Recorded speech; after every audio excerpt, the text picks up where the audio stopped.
My bitch? Yeah. Hey, she's on the way back to the house. Willie! Yeah, man. How you doing, man? What's going on? Happening. Go on. It's the best. She came to me. No. And she said to me, well, Try this. This is funny.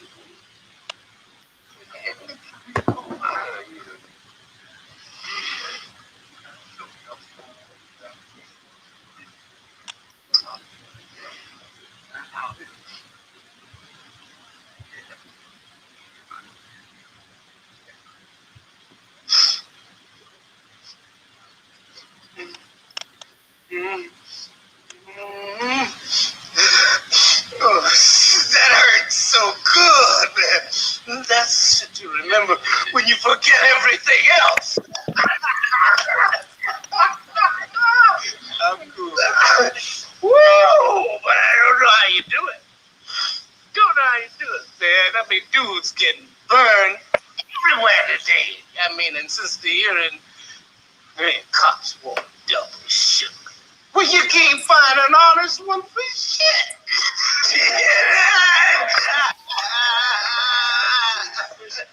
Oh, man, and the bitches. Ooh, and the bitches is so freaky. They don't know what they want to do next. Man, look, two-tone afros and leather jumpsuits. Hey, you know what one of the bitches said? You said, oh, would you pay for my silicone?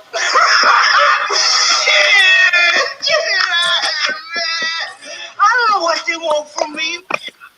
Feed them, and I clothe them, and I rejuvenate them. Patient, baby. Yeah. You trouble is, them pussies be running, Jack. Hey, they getting older. You gonna be taken down. They so stupid.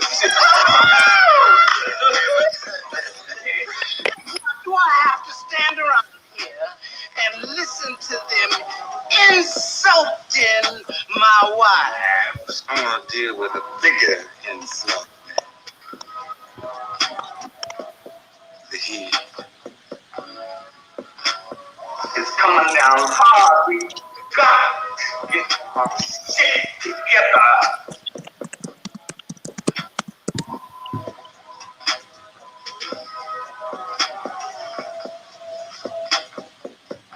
And we always getting off the turf like it was never gonna run dry. That ain't no business. No other game has run so disorganized. Look around. Everything that is taken care of, business is together.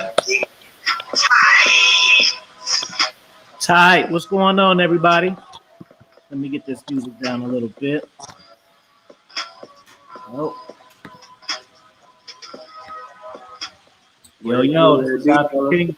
This is no Simpin Saturdays tonight. So, man, we got my man Alpha Villains. We got Sterling Cooper. He might want to unpack what he do a little later. I don't know. I'm not going to put him on blast. We got Mr. MGTOW. We got Dorian Allen. We got Ryan Christensen. And we got King Jordan. What's going on, everybody? I'm not going to put him on blast. We got Mr. MGTOW. How's it going, man?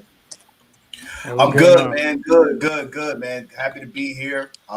Everybody on the panel, man. What's up, everybody? Really good. Doing good, brother. What's going on? Good, man. You know, Afi and I were chopping it up earlier, and we wanted to kind of figure out what we wanted to talk about today. And we just came up with the idea with no Simpin Saturdays because, you know, in light of it being no Simp September, I think that the word is being overused, and I think that there is there's a lot of need for clarity in regards to what simping is and how you can alleviate that shit. You know what I'm saying? I think the panel is excellent. It's an excellent panel, Afi. Kudos to you, because there's a lot of people on this panel right now that practice or believe in different philosophies, and I'll let them tell them, let them, shed some light on their backstory. But it's very important for men to understand that the word simp has been overused, and I think we want to clarify that today. So that's the purpose of this video today. Thanks. Sterling Cooper, introduce yourself. King Solomon, thanks for the super chat, brother. All right. Go on out. Everybody, we go down the line. Introduce yourself to the people, man. Let them know who you are, what you do, whatever you want to say. So for anyone here who doesn't know what I do, I am a professional adult film star. A real one, not a fake one. Let's get that one. Not an OnlyFans. Not an OnlyFans. Upload to Pornhub. A real one. You can Google me you can find me on Pornhub. I've got a profile. I've got all that stuff. Work for some of the biggest companies in the world. Been in the industry since 2017. Now living in Los Angeles doing it. And now I also help guys improve their sex lives. And try to stop them from simping so much as well. Ryan, check in. What's going on, bro? It's another beautiful day out here in DC. Again, my name is Ryan Christensen from Hypnosis for Men. I'm a certified hypnotist. I'm actually going full time here in about 3 weeks. So I'm quitting my fucking day job. Just turned in my notice this week. Nice. Basically, what I do is I help guys get over their shit, right? Get them out of their own way so they can live the lives they want, so they can stop worrying about women so much. They can stop getting in their own way whenever they're trying to talk to women, live better relationships, be more successful in life in general. Hey, Ryan, I need you to do me a big favor, bro. When we all checking in, I need you to kind of touch on something, one of them stories, what the webinar, man, with the hypnosis and her thinking one thing. You got to tell that shit, bro. So, yeah, that was a good story. Because that's the most anti-simping, really pimping shit that I ever seen. So once we all go through it, y'all gonna hear some shit that y'all ain't never heard before. Not from me. I got Fireball's game, and I don't even know this one. Wait till he tells the story. Put a fire sign in the chat. This story he tells, it's the best story you ever heard before. I'm telling you, bro. Go ahead, Dorian. Hey, what's going on, everybody? It's Dorian Allen. Right now, I'm just really focused and honed in on building up myself. Because I believe as a man, you're not going to have just one purpose. Just going through life and experiencing different shit, you're going to learn and you're going to grow. And right now, I'm in that process of really honing in and figuring out my craft. Good, man. Okay, let's go on down. Then we got my man, Mr. MGTOW. What's going on, bro? How you going, brothers? How's it going? I'm here. Tell them about earlier too, because that was some non-simping shit. That was today that I seen. Oh yeah, that was earlier today. I was at the beach. Tell me who you are first. What's that? Tell me who you are first. My name is Mr. MGTOW. My name is Gabriel. Actually, I'm in Costa Rica. I'm 26. I'm just now starting with YouTube. I have my own Instagram page where it's been growing for about 2 years now.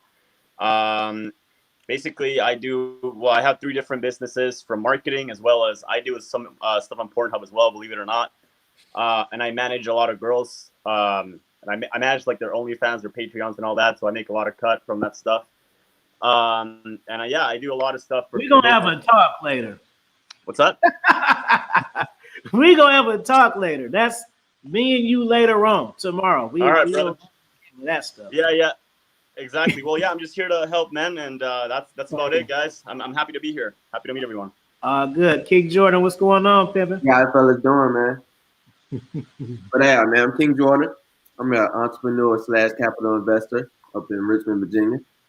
But yeah, I'm just enjoying the panel, man. Shout out to you guys. Good. Got my man Professor on here. What's up, Professor? Oh, what's good, everybody, man? My name is Professor Rich. Y'all can call me Rich, you know what I mean? I'm a content creator. I originally started my YouTube channel just to help people, you know what I mean? But somehow I help guys with women, I help guys with life, and I'm just really big on self-improvement and making sure people got their priorities in order. You know what I mean? Just helping people level up. I talk about female nature, all types of stuff, man. So I'm happy to meet all y'all. I know a couple of y'all already. My guy King Jordan, Alpha Villains, you know what I mean, and my guy Dorian Allen. So nice to meet the rest of you. Good. Let's get this shit lit real quick. Let me see. Ryan, hold on. Mr. MGTOW. No, Ryan, we gonna warm it up because Mr. MGTOW, the shit he gonna tell you, I'm telling you, bro. So we was chopping a game earlier, me and Mr. MGTOW. So tell him about your simping that you had going on earlier today. What do you mean? Oh, the simping on my comments? Yeah, no, I'm being sarcastic. The pimping you was doing. That's what I mean. Oh, that. Man, well, that last night. You mean about last night's story? Or Yeah. Tell the story now. Let these guys know you got a player on deck. Well, last night I had a girl over at a hotel, and it was the second time we were done. And this guy's like just randomly calls me. He's like, "Yo, shut the fuck up, shut the fuck up." I'm like, "What the fuck? What do you mean?" Starts talking to some beta guy. He's like, "Oh yeah," the guy's like dropping his feelings, and she's like sharing feelings and just dropping all the emotional garbage on him. And I'm just interrupting the whole thing. And eventually I just start like, dry humping her while she like talks to the guy, and like I make a whole scene, and the guy's like, "Who's that?" He's like, "Oh no, it's some guy here helping me with like, some work stuff." And I'm just making the girl all embarrassed and shit.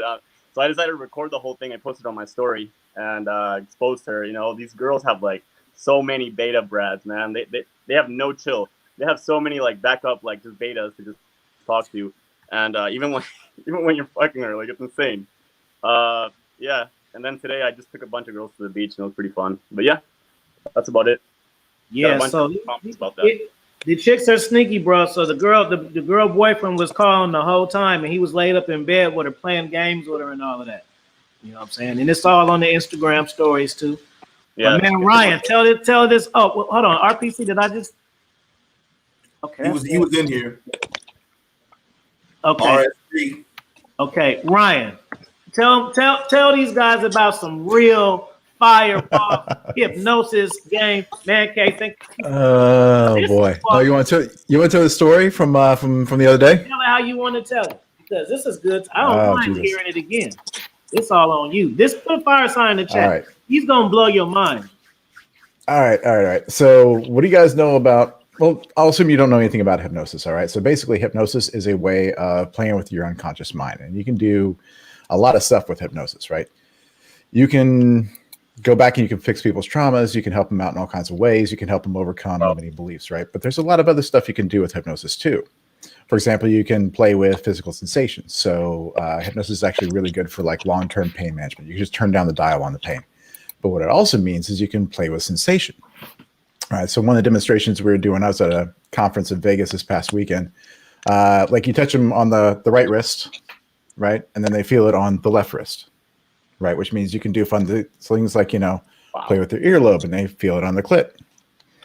Fun things like that, right? So wrapping up Sunday evening, and there's this one girl in class who'd been chasing me since Friday morning because I'm the best looking guy in class, most charismatic looking guy in class, right? And Sunday evening, it's like, fine, we need to play. Because by that time, we'd gotten through all the exercises, been doing all sorts of really cool shit. She'd been having multiple screaming orgasms the entire time. Fun stuff, right? So she comes over Sunday evening. We're both kind of blissed out of our minds still because we've been both doing trance work for 3 days straight, and it does kind of leave you in an altered state. So we start fucking. And she's one of these girls who's more of a in the BDSM terms, she's more of a switch, right? So she's usually more of a top because she can't find any top quality guys there that she can like go to, right? Guy that she was with for the weekend, for example, was not one of these guys. So she finds me, dominant guy, good looking guy, strong guy. She's like, I need to have some of that. So I'm giving her this experience, right? She's pressed up against the patio doors, looking over Vegas, getting railed and everything else. And because she's been so conditioned over the weekend, she's just coming constantly, right? I'm telling her to come. She's orgasming on command. Fun times. So we're kind of wrapping up, and I decided to start playing with sensation a bit. So she's riding me. And I'm like, just imagine, if you will, start just touching the outside of her asshole. And just imagine my cock is also in your ass. So when I'm fucking your pussy, I'm fucking your ass. And so she starts getting more blissed out because now she's feeling me in her pussy and the ass at the same time. And then I start having her imagine sucking me off while I'm fucking her in the pussy and in the ass at the same time while she's riding me. And if that's not enough, I just start saying, and you can feel my voice fucking you all throughout your mind and all throughout your body while she's getting fucked in the pussy, ass, and mouth at the same time. So she's about to lose her fucking mind with pleasure, right? And she's getting close and getting close and getting close. And I told her to hold it.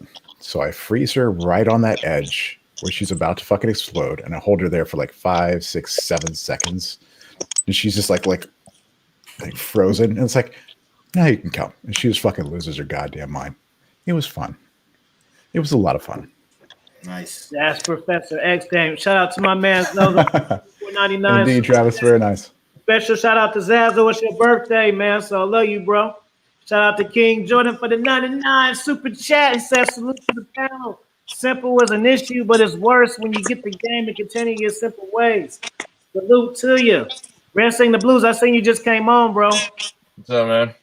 Go ahead, check in. Let them know who you are. Oh, Red Sings the Blues. I actually just woke up. I was like, oh, shit. I just closed my eyes for a little bit, and then saw it was 11:18. I was like, ah, shit, I'm late to class, man. What you think about what you think about the definition of simping? Like, what I think, me personally, I think they hold on. I think let me get going myself. I think they do too much with it. It's like it'd be like, did you call a girl? That's simping, bro. You called her. Did you tip the waiter? Ah, you was simping. Like it's too extreme with the simp word, bro. Like everything is simping. To me personally, and then after that we can do a round table and we can just chime in what y'all think. It's only simping if you have a simp intent. Yeah, you have a simp mentality. If I'm on some player shit and I want to get a chick some roses, it's like, hey, you did a good job, you look nice, boom, here goes some roses. They match your dress, whatever the fuck. But if I'm like, ooh, you got these roses, yeah, see, that's player. And she ain't gonna be like, you simping. She not gonna say that when I do it like that. So I mean, so I think here's where we're going with this. I mean, the term simp, it comes from simpleton. So I think honestly, when simp got some play in current day, a lot of young guys took that as, all right, so there's a word that a lot of guys are doing, a lot of guys are using, and now here we're gonna use this word and we're gonna make it something that it really isn't. A big deal. A lot of guys make it a really big deal nowadays. So now anything a guy does or anything a guy tries to do with a girl that he likes now counts as simping. Like just being around the girl that you like and stuff like that now is considered simping. But here's the thing with that. Most guys who use the word are that word, actually. The reason why I say that is because when you really think about it, the young men that are calling you a simp and stuff like that, like you trying to get a girl and a guy's calling you a simp, he's a simp. And here's the reason why. That person can't talk to a girl. That person can't make a girl do what you're gonna do. And now he's upset that he can't get something that you have been pursuing right now. And the reason why he can't do it is because in the front of his mind, he's like, all right, this is a good looking girl, but I can't talk to her. But my boy just now talked to her, and now look at me. I'm dateless. I can't get pussy and shit like that. So I'm gonna do something where I'm gonna throw him off his game. I'm gonna call him a simp. I'm gonna do this. I'm gonna do that. And then when he does it, he tries to throw you off your game. So now, because now it's being used as a weapon. It's being used as like a bullet at this point. Like, load the gun, shoot the bullet. And now somebody's going to see if they can get you to not talk to the girl. They'll try to talk to the girl. They'll try to do exactly what, you're trying to do, but they'll fail at it. You know what I'm saying? Let me let me give my spin on simping. There's a song by Bruno Mars called I forgot what it's called. Lucky for You, I Like That, or some shit like that. Lucky for You, I like what I'm doing. That's what I like. Lucky for you, that's what I like. Simping simply is doing shit for a woman that you don't want to do with the hopes of getting her. Right. Simple. If you want to take a broad out to dinner on a date, do it because you like the way they cook the steak at that restaurant. If you want to go dancing with a broad, go because you like the way the DJ spins the music. A lot of guys think that if you do something nice for a woman, it's simping. It is, as long as you're doing it with an ulterior motive for yourself. Because again, no free validation. You know what I'm saying? No free attention. So at the end of the day, simping is doing something for a woman with no ROI on your time. So for you to feel like you need to take a broad to a 5-star restaurant with the hopes of getting a kiss at the end of the night, so now she's full and she's calling me for dessert, you played yourself. You know what I'm saying? So simping simply means that if you're doing something with the wrong intentions or not a calculated move, you're a simp because you're simply doing something for the pleasure of a woman with no satisfaction on your no return on your time or investment. Yo, I will say this too. I think I will say this too. A lot of guys who, you know, like, all right, say you have a girl and one of your homeboys is like, oh, you know, like, oh, congratulations and shit like that. He's the biggest simp in your vicinity right now. Like, if you got a homeboy and he's jealous of you, now I see that like some guys who are friends are actually trying to use that to throw other guys off of their girls for some apparent reason. Like, oh, bro, you shouldn't be simping like that. You shouldn't be simping like that. And then when, you know, something happens in the relationship, he's the first one trying to slide in. I see that now. Now I see homeboys trying to use that as a weapon instead of, you know, trying to help people out. I think it's gotten to a point where, you know, all right, we had fun with it. We had our fun. We had our jokes, but now we're using it as weapons against each other to try to throw other people off. Like that's kind of the thing now that I see with these guys now. Well, like, you know, real quick, shout out to Millie, shout out to Trav. I want to throw it to Sterling real quick, and then yes. I'm going to King Jordan. This is a good question for you, Sterling, because it take a sad mindset to fuck bitches for money publicly. So, what option? I want to know what lane are you? Are you option A lane where you was just always a stud and you're like, fuck it, I might as well get paid for this shit? Or was it like an option lane B where you got fed up and then you flipped it around? That's what I want to know. It was weird. It was like the sex side of things I was always really good at. Mm-hmm. But I was like pretty much a simp. And then I just got sick and tired of that shit and flipped the script around. So did you flip the script into the porn, or you flipped the script and then got into the porn? I flipped the script before I got into porn. Okay. I got better with chicks, and then like 7 years after that, eventually just said fuck it and got into porn. When I look at simping, right, because we obviously our entire industry is pretty much built on it. When I look at simping, it's guys who are pedestalizing chicks, and they're giving them they're rewarding them for doing nothing for them. Yes. They're giving them a reward just for existing, be it money, be it attention, be it whatever. Shout out to I think one easy way to say that. Make sure y'all go subscribe to him, Red Pill God, Waves and Beard Gang around here. Sterling hit it. I didn't mean to cut you off, Afi. Sorry, man. Oh, no, but just read his super chat. He said a simp is a man who puts a woman's emotions before logic. Hey, somebody just said this today. Who said, God damn, somebody just made a video today and it was good. What the fuck they say? That basically they said this was geared towards a woman, and they said, oh, I think it was Anthony Spade. Was that you today? And you said, when a woman's in love, when a woman, how's it go? When a woman is not in love, she's smart. When a woman's in love, she's stupid. Just boom. Yeah, absolutely. You know, Sterling hit it on the head, man. You can't listen.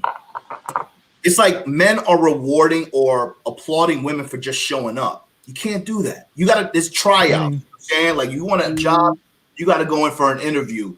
You want to go play for a team, you got to try out.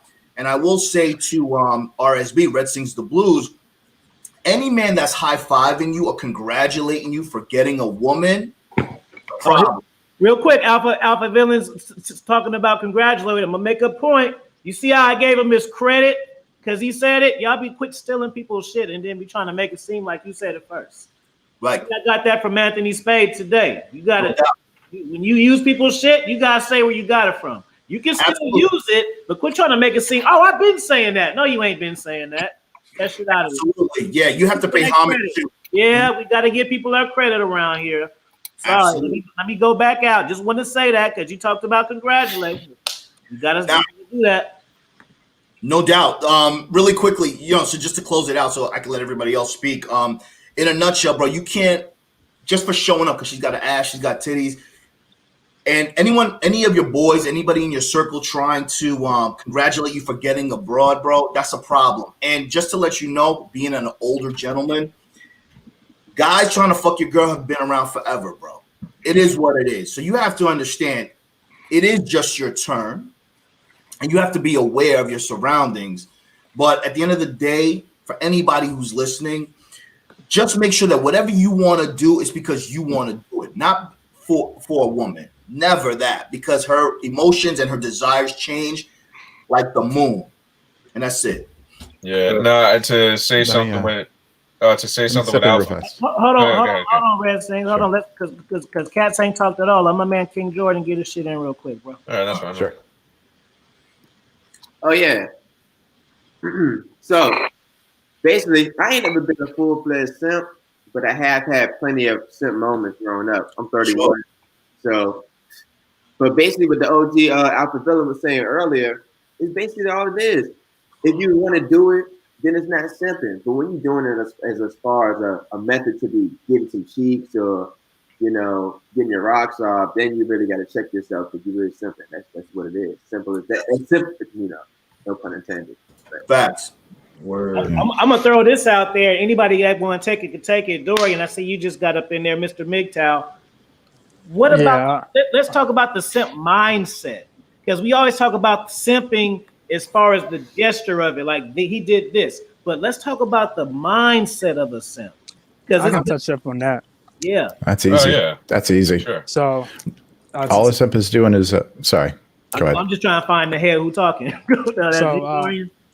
So going back what you were talking about earlier, if you're asking if you're lane A or if you're lane B, me coming off, I was lane B. Like I was a simp, and so the mindset behind a simp is, disregarding your needs and putting her wants and everything that she has to offer according to her life over years.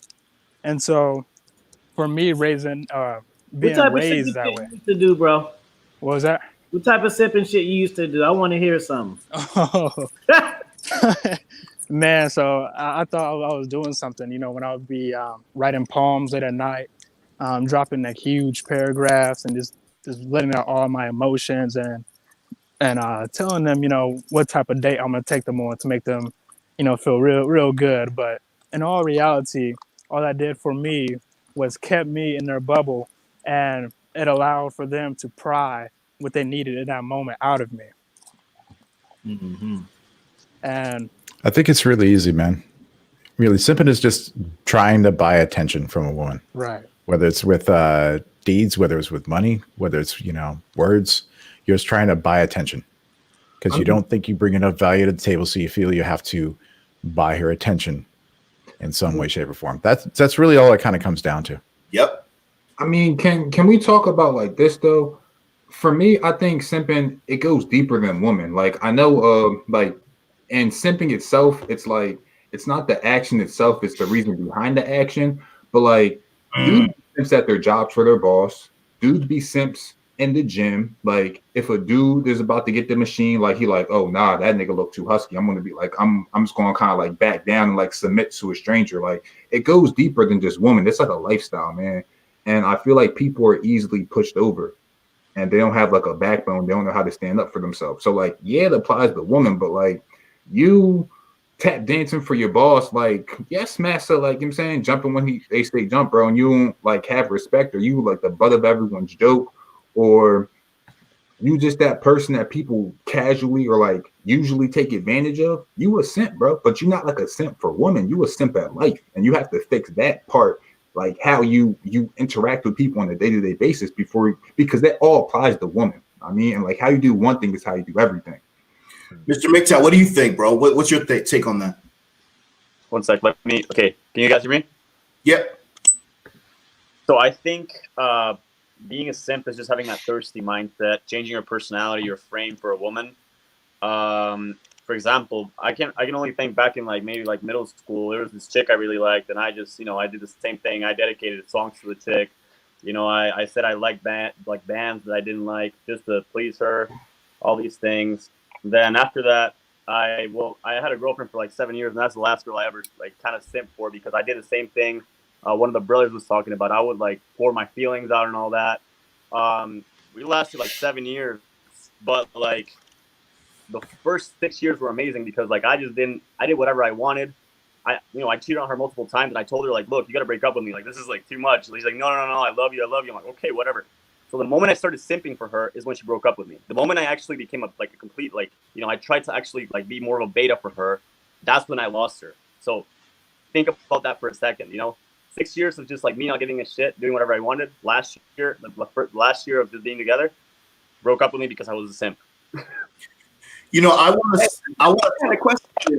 would like to touch on that real quick. I'm going to play devil's advocate. Being older, there's a negative connotation with the word simping, but there's nothing wrong with doing something for your lady that she wants to do if she earns it and you vetted her properly. What does vet mean? Vet means that you basically screened her, you qualified her, she put in the time. You have determined that she is worthy for something so it's okay to say, you know what, I'm gonna go. I don't really like Mexican food, but I'm gonna go there because you like it, because she earned it. You know what I mean? So that's number one. Number two, as men, we can never get comfortable. You just said it. After 6 years, you didn't give a shit. You were just doing your own thing. She had that performance anxiety to try to get your attention. But once you gave her that attention, she left you. There was no balance there, and that was because you were younger. You're 26. That was 6 years of your life. As you get older, and as women get older, they understand that there is a balance in everything. There are sacrifices that I'm going to have to make for her, and there's going to be sacrifices that she has to make for me. Again, like Coach EO, shout out to Coach EO, he stands on, and I stand on this as well, value for value. If I sacrifice for you, I expect you to sacrifice for me. And that's what it is. So simping is more prevalent with guys that are just dating. But if you're in a long-term relationship, you have to make sure that you balance it out, bro. You got to do shit for her. She's got to do shit for you. You know what I mean? So that's what it is. You know what I mean? So let me ask Sterling. Let me ask you this. In your industry, and I know you have a pretty good grasp on the psyche, the women's psyche. How do you, let's say, for instance, you want to take time out of that world and gotta date a normal chick. Do you have to leave your mental state in the trunk of the car before you deal with her? How does that work, bro? Not really, man. It's like I treat them all the same. Because here's the thing: like the girls that I work with are just doing it out in the open, right? Whereas all the other girls, like this, what we call civilians, right? They're just doing it behind closed doors. They're just sneakier about it, right? The girls I work with are open about it, and they make money off of being open about it. That's the only difference, man. They're still the same. You're right. These broads are fucking for no money, and they're hiding it. But even though we know what they are, but let me ask you this: can a woman who, from your standpoint, the women that you deal with that do it in the open, and women that hide it, should that be held against them because we know what women are? They're all the same. Some are better than others. Can you hold that against them? You know what I mean? That's the thing, man. Like you could get bitter about it, or you could accept women for what they are and enjoy them. Yes. Right? It's like, okay, this is female nature. Cool. Like Tiger got stripes, man. Deal with it. Right. And that's hard. That's hard for younger guys to accept. Yeah. Being older and having, mileage on our engines, right? It's something that we have. It was tough. Let's not get it twisted. We discussed this last week. Some of the things that we realized that women are more sexual than men. And that stings for a little bit. But once you realize it, it's hard for you to be a simp because you know what you're dealing with. So I'm doing this because I want to do it, or I'm going to throw you a bone and we're going to do what you want to do. But at the end of the day, it doesn't really matter. So simping is really a mindset, like Professor Rich said. It's a mindset on doing shit that you don't want to necessarily do just for the other person. It's one thing to coexist with people and work with them, but if you're doing something solely for the wrong reasons, you're always going to be considered a simp. Yeah. And one other thing is that, okay, fine, girls are what they are, women are what they are, but that's fine because as long as you're her best option, everything works out well. All you got to do is be your best option. Let me ask you this, Ryan. Since a lot of younger guys are listening and even older guys, this kind of goes hand in hand with purpose. How do you become their best option? You being a hypnotist, I'm sure you get in their psyche. How does a normal guy that's not certified to do what you do become a woman's best option?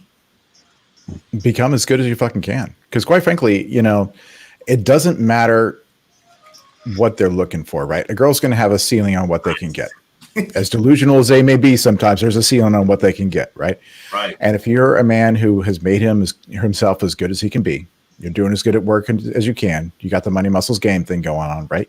You're charismatic, you're on your purpose, you have stuff going on in your life, you're busy, you're not living your life for somebody else, you're living it for you. Right. She's going to recognize that, right? And if she's seeing that in you and she ain't seeing that in anybody else, she's going to sign up. Very good. She's going to sign up. That's all you need to do. You don't have to be a hypnotist. You don't have to be a freaking porn star. You don't have to be a businessman. You don't have to be a freaking fireman. You just got to be on your purpose, doing the best you can, be driven, living your life. And I know Rich wants to say something. Let me just piggyback on that real quick. I know Rich wants to say something, but that's something that I was talking about yesterday. Authenticity. You don't have to be 6'8" like Rich. You don't have to be a porn star like Sterling. You don't have to have dreadlocks like Red Sings the Blues, but you have to be the best version of yourself. And I will say this, women instinctively, subconsciously will be attracted to that because everybody, for the most part, all the men are trying to do the same shit. But if you're yourself, she's going to be intrigued and say, what's wrong with this guy? And that's your opening right there. So you're absolutely right. I'm sorry, Rich, go for it, man. Oh, no, I was just going to piggyback off my guy, Ryan. I was just going to say, Rich, pass it to Red Sings because he got them arms crossed. That means he want to say something. So go ahead. Then pass it to Red Sings. No. I'm gonna let Rich go, and then I'll go. Game, spit it. I was just going to say, man. If you think about it, most men are simps. So like, if you are on your purpose, if you are like doing what you have to do as a man, it's pretty easy like to stick out. I mean, like it's pretty easy to be like, oh, like I've never met a dude like him before, because most dudes are liking all her pictures or like heart eye emojis in the DMs or like doing like weird creepy stuff. And I mean, like all you have to do is like, it's pretty simple to stick out and be different than like the herd, because most guys are doing the same thing. I mean, even how much people are in this chat, like still like you have the whole population, and like the whole population is pretty much like mostly simps. You know what I mean? Yep. Absolutely. That's off to my guy. Go ahead, Red Sings the Blues go, and then Alex check in after that. Hey, made an official. You're going to get your ass blocked if you say something else. So go ahead and say something else so I can block your ass forever. Oh, damn. Good. Or shut the fuck up. Go ahead, Red Sings. Oh, okay. I ain't even seen you before. You come in here talking shit. I don't even I gotta know your avatar and shit if you want to come in here talking shit. I don't even know who you are. Who's talking shit? You need me to cock slap someone in the chat? Nah. None of that. Go ahead, Red Sings. All right. For young men, I would advise to go get a skill. Go get a skill that women actually like. When I was in college, when I was in New York, I met this guy at a bar, and I had no idea about this guy until I went to his parties, and he throws some killer like BDSM parties. Like I'm not even fronting. I don't even remember how we met, but I still talk to him even to this day. And while I was at one of those parties, I actually learned how to be a body painter. So I started learning body painting, and right now I can't really do it because it's COVID and lockdown, and you know, it is what it is at this point. But I freelance a lot and stuff like that. But like I use my skill, I use my talents, and I use my skills to get women. Like I don't have to use my money because I'm good at the skills that I have. And I just show women, all right, here, I've body painted these kinds of women. I've done these types of things at certain studios, man. And that's what got me women most of the time, man. Like I just used whatever I had at my disposal. I didn't use my money. I didn't use certain things that women wanted. I just used what I knew that women actually like to do. Like, all right, some women actually did like to be body painted. I took some of them over to my house and I started body painting them. Didn't matter to me, man. But it's honest, like but I didn't get red pilled until I started like going to these fucking things. But I mean, at the end of the day, I would say like a lot of these guys are simps because they don't know how to use their skills. A lot of guys have potential and can use their own talents and skills to get women without the use of money. But mainly because we live in a society that now says, you know what, cater to a woman no matter what, because you're a man and you I don't know, you have something, I don't know, masculinity or something, toxic masculinity or whatever the hell they're saying nowadays. I don't give a fuck. I mean, honestly, that's what guys are going for nowadays. Now guys are just, lurking, thirsty, going on social media, giving them likes and shit like that. I don't even remember the last time I gave a woman a like on social media. I don't even remember the last time I was on I don't even remember when I was on my Facebook at the time. Like bro, I like bitches' photos. I don't see can't be taking it too far. I see a bitch I like. I'm let me follow up on what Red Sings and Blues said for just a second. There's a concept in the BDSM world called service topping. All right. Yeah. One thing that can happen sometimes is if you got a cool skill like you do body painting, you're good with rope or something else cool like I did knives a lot, right? Girls will see that and they'll want to go for a ride, and it's real easy to essentially become a carnival ride. And that's not necessarily a good position to be in either, because then you're just that disposable girl that gives them that, disposable guy the girls come to, they get that experience and they walk off and they do whatever. It's not necessarily the best strategy. Now, don't get me wrong. It gets you a lot of attention and you can use that as a hook. And if you're using it as a hook because you're enjoying yourself, great. If you're using it to be the carnival ride so that somebody will come by and maybe you can give them that attention, that experience that they can't get elsewhere, and that's how you hook them in, they can still get that same simple behavior. You know what I mean? Yeah, also, it's all about, for me, I like to have fun. So I'm not really trying to do it to like impress chicks to, get that dick sucking and get the. No, I'm like, yo, let's have fun. Like I go, like my last party I went to, I said, you know what, let's have fun. I started painting a girl. She started liking it. She started, getting wet for me and stuff like that. And then I was just like, no, like, hey, bring somebody else over. Let's have fun. Like, let's do this. Let's start having fun rather than just, me trying to get something out of it. Like, honestly, I like to have fun with women rather than me just trying to be the top guy and impress somebody. Like, I don't have anything to show when I go to a party and I break out the paints. You know what I'm saying? I'm going to say this real quick before I know the two guys just came in. You said something, Red Sings the Blues, that's important. You like to have fun. Women like to have fun. But what I encourage men to do is to ensure that the fun that you're having is the fun that you want to have. Mm.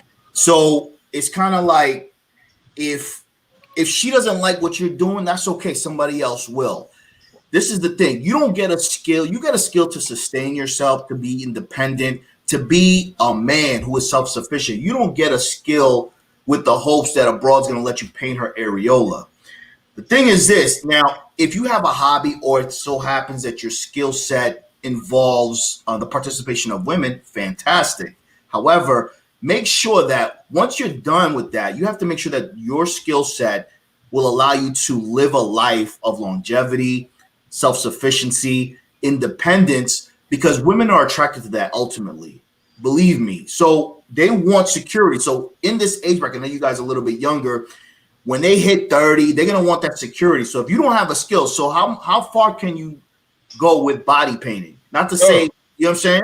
Yeah, So- no, definitely. I'll touch on that once you finish. Shout out to MLD, badass. Let me, what's going on, Alex? Let me, Alex checks in. Hold on, let me get that's. Yo, what up? There you go, bro. What's going on? Is the question why are guys simping? We just chopping it up. Why no they Saturdays? You know, just no Simpin Saturdays. All of the above. We just chilling, man. Yeah, my take on simping is that it primarily comes down to talk about it. What's up? No, I'm saying you, the guy, everybody that make content don't coach. You coach, so you really know about this. I didn't know about the simping until I started coaching. I thought I knew about the simping. Yeah, man, there's a lot of simping to be had in 2020. I think it comes down to two things. Here's my take on this from coaching and just from observing. It's two reasons why guys simp. One is lack of information, so they simply don't know better. They think that's how you're supposed to get girls. Like that was me when I was 18, 19. I thought that how you got girls is by being really nice and just just taking them out for a drink and just being there for them, blah blah blah. And then eventually they fuck you. Like that was kind of my take on game. I didn't know about women love sex. That you need to be an attractive guy. That you need to be the rock. Blah blah blah. So a lack of information. The other big reason is some guys actually have all the information they need. Like guys that have been in this pickup community, red pill community for ages, they still simp simply because of fear. So they're too afraid to just fucking show that they have some balls. Like to them, it's easier to just slide into a girl's DMs and be like, "Hey, you're really beautiful," or just kind of creep around, or do a lame approach, like, "Hey, nice to meet you. I'm your neighbor." Blah blah. It's much harder to be like, "Hey, you're fucking hot. What's your name?" Like to just be a lot more upfront and just show that you have balls. So I think that simping is primarily due to those two things: fear and lack of information. I actually do want to. First off, I'm not a dating coach. I never want to be considered the guy that's a dating coach. I'm just a guy with a podcast. That's it. That's who I am. When I hear, okay, so I'll give you a story that happened to me yesterday. So I went to Jersey Mike's yesterday. I went to go get a sandwich, and there were two guys that were at the counter, and one of them was the manager. There was this woman. I guess you could say she was like a 6 or 7. She came in. She asked the manager, "Hey, I need to get my food and stuff like that," and he gave her the food and stuff like that. And then when she walked out, he talked as if he wanted to bang this chick. Like he was so sexually attracted to this woman that he was just like, "Oh, damn, look at her ass, look at her titties and all that stuff." And I asked him the following question. So then why didn't you talk to her? And then the minute I asked him that, he said, "Oh, I was intimidated. I was this and that." I said, "No, you weren't, bro. The reason why you were so intimidated by her is because you were just looking at her ass. You were looking at her titties." And I said, "Dude, if that was me," but honestly, I was hungry, and I said, "You know what, dude? Why didn't you just say anything? Because I let you have that one." And he said, "Oh, well, you know what? You could have just done it." I said, "Dude, you're the manager of this store, right? Yeah. Well, you had her food, right? Yeah. Well, then why didn't you finesse her while she had her food right there?" "Oh, I was just thinking of my work." I said, "Bro, you're bullshitting me." I said, I said, you're the first guy to be jerking off tonight, man. Like honestly, I would have just stopped her right there. But some guys some guys have it, some guys don't. You know what I'm saying? Well, yeah, I mean, I think that comes down to, again, fear. Like that guy, he was afraid of rejection. He didn't want to look bad. It takes more effort and initiative to approach a girl than to just not do anything. So we're all creatures of habit. So that guy, he probably stares at, that's not the only time that's happened to him. That happens to him 20, 30 times a day. A hot girl walks in. He's like, "Damn, that chick is hot." And after she walks out, but he doesn't actually say anything. I think that's super common. It's just just nature for most guys. Very few guys are naturally hot girl, I'm gonna get her. Most guys. I mean, a lot of that comes down to just them not perceiving that they have enough value. Mm-hmm. They automatically put her so much higher because they don't have enough. They don't value themselves enough. They don't value what they bring to the table enough. And quite frankly, not a lot of guys have that whole lot of shit going on, right? One of the questions that came up in Twitter like a couple of days ago was like, "What's the most interesting thing you got going on in your life?" And if the most interesting thing you got going on in your life is Super Mario Brothers, maybe you need to do something more interesting with your life. Yep. And once you start doing that, maybe you got stories to tell. And once you got that, then maybe you can get somebody's attention. So your age. That's definitely true. LDA. LDA, I'm trying to get you in. I think he left or he got cut out. Ryan says device not connected. Come back in, LDL. I was clicking you on. Ryan said something very important about stories and being interesting. You know, women equate experiences. Thank you, super chat. Thank you, Red Sings the Blues, for the super chat. It's not on there, Lawrence. Go ahead. No, you good. No, I just wanted to comment on what Ryan said, which was very important. The value. Men don't feel that they have value to bring to anyone. That's what that's what makes them hesitate talking to women. In order to have value, in order to have stories, in order to have experience, you have to live your life. It's not behind the computer, it's not behind the board game or the video game. It's about having stories, because women want experiences. Like Red Sings the Blues said, they want to have fun. In order for you to have fun and know how to have fun, you have to have different experiences. And this is what's interesting to women. Women equate experiences to memories, right? So let's say a scent, for instance. I know Afi had a funny story with scent. Scent is very important. So if you smell good and you feeling good, a woman will equate that to a positive experience that you're having. So I think it's very important for guys to really look at themselves and say, what is it about me? Look at yourself in the mirror and say, would I date me? What do I have to bring to the table? Because everybody's focusing on what the woman's bringing to the table, but you don't have anything that you're bringing to the table either. So it's like you want the broad to bring everything to you, and you ain't got shit to give to her. It doesn't work that way. So this is why men need to focus on themselves while they're doing what they're doing, but really try to put some value on yourself. Decide what you want to be and do it. Yeah. Well, two things. You can actually make geeky shit sound good, right? If you're behind all the computer all day, cool. But if you're making amazing art behind that computer, that's interesting, right? I used to play Warhammer 40K. It's a miniatures game, right? Yeah. I used to play it all the time. The dumbest, gookiest thing on the fucking planet. But I was a competitive 40K player, so I was traveling all around the country, competing against guys all around the world with stuff. And I was a top 100 player on the planet, right? So I can play that up as I'm a competitive guy. I'm like really strategizing and so forth and so on. I'm competing at the best of the world.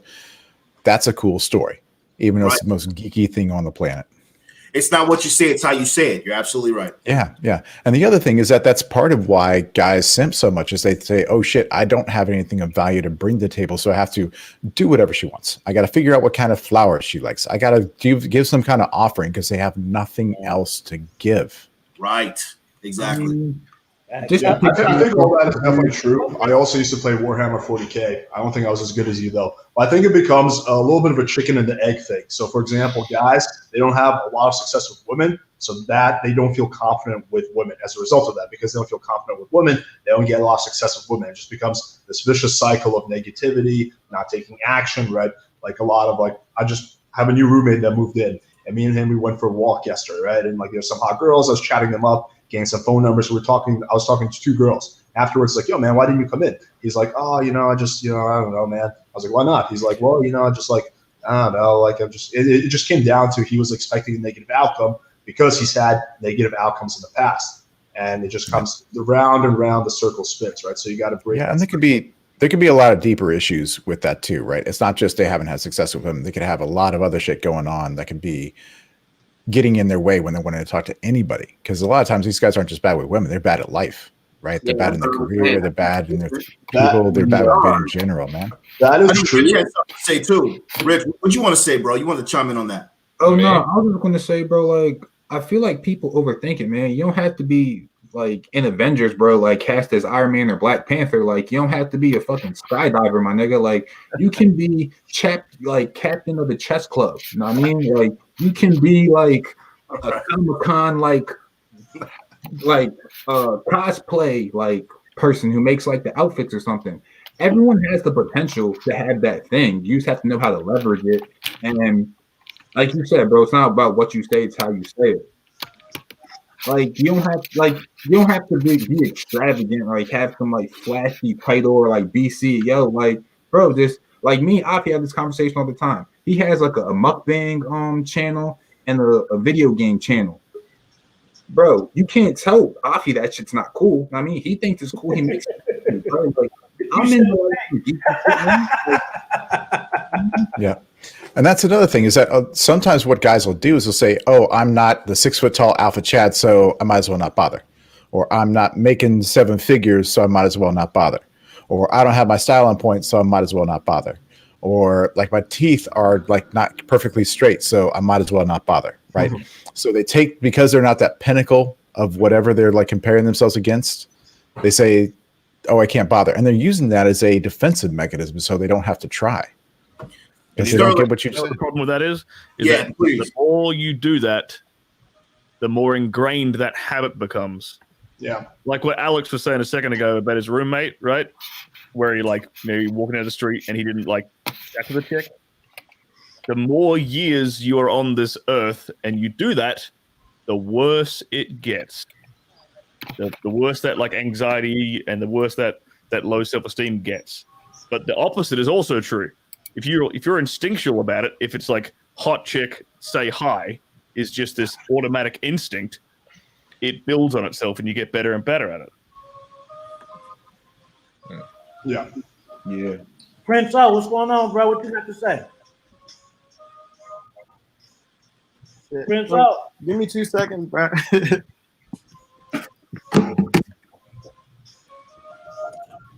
And just to play off of that, man, it doesn't take much to get you out of that cycle. All you need to do is have something interesting going on in your life, right? You start lifting, all of a sudden you're getting something accomplished, right? Start doing better at work, all of a sudden you're getting something accomplished, right? You start doing better in any area of your life. As soon as you get some upward momentum, that's all you need to do to turn things around. Like I got my own methods, obviously, but it's not hard to get somebody turned around in a hurry if they're willing to change. Yeah, and often they're not willing to change, though. They just don't want to fucking change. Right. I got something. So right now, although I make a podcast, I recently got hired by. I'm not doing my AV stuff right now because all of my stuff in everything is in COVID, and everything probably might be back in 2021. I don't know. And so now working back at the ice cream shop in which I've worked in since high school for the last like 4 or 5 years. I mean, it is what it is right now. You know, that's how I'm making money. That's how I'm kind of keeping the bills up.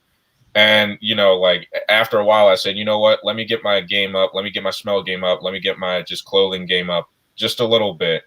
And last 2 days I was there, like women have actually started like taking more of an interest of who's like behind that desk.